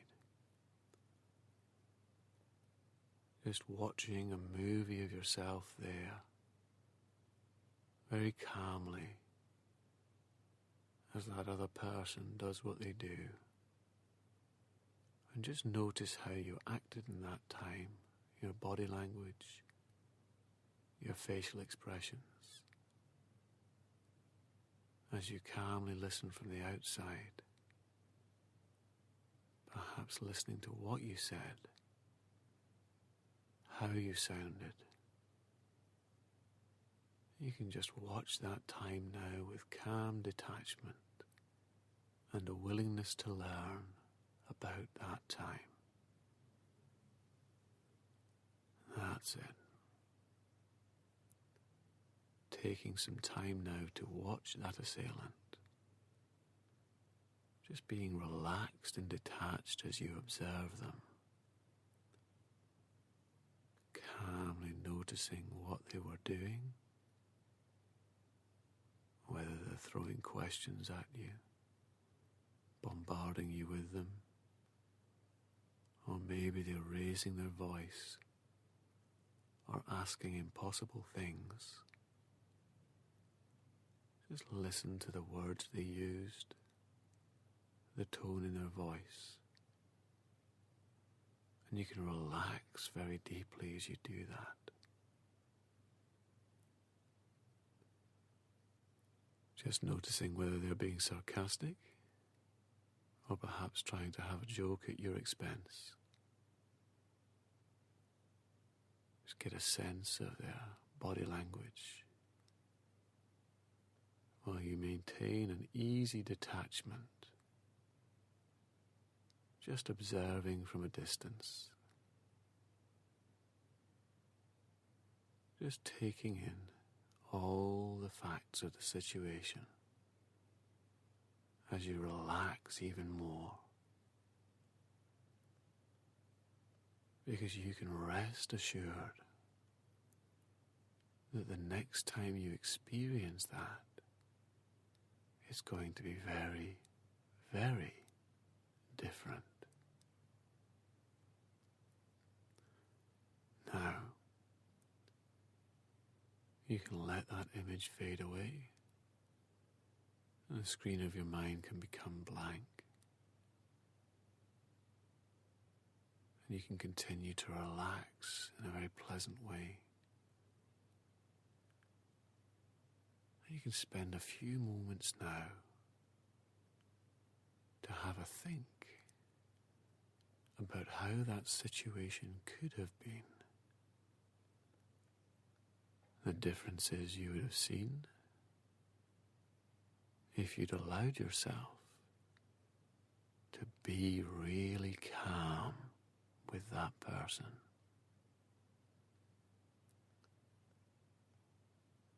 And what you can do is allow a different image to come to mind. That old time, but different this time.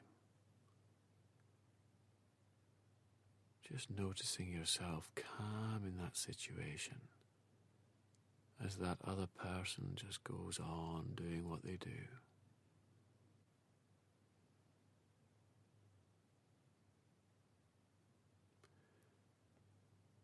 That's good. And I don't know where or when you'll first notice that things are very different with that person. But I do know that as you experience that sort of situation more and more in that new way, your confidence in yourself will increase. Your confidence in your ability to handle all types of people will increase greatly. But for now,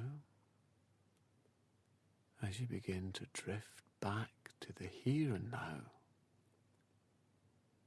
you can enjoy the way you feel, being filled with positive feelings of expectancy and curiosity about the future, secure in the knowledge that you can access this place of comfort and relaxation anytime you need to. But for now, just becoming more aware of any sounds around, any sensations of the chair or bed beneath you. Slowly and comfortably just coming back to the room as I count backwards from 3 to 2 to 1, coming wide awake, opening those eyes. Good.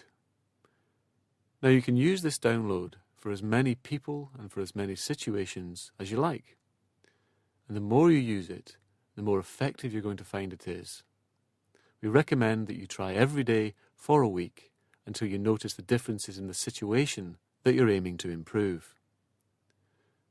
Remember also to check out other useful and associated sessions from hypnosisdownloads.com, like assertiveness training and inner strength.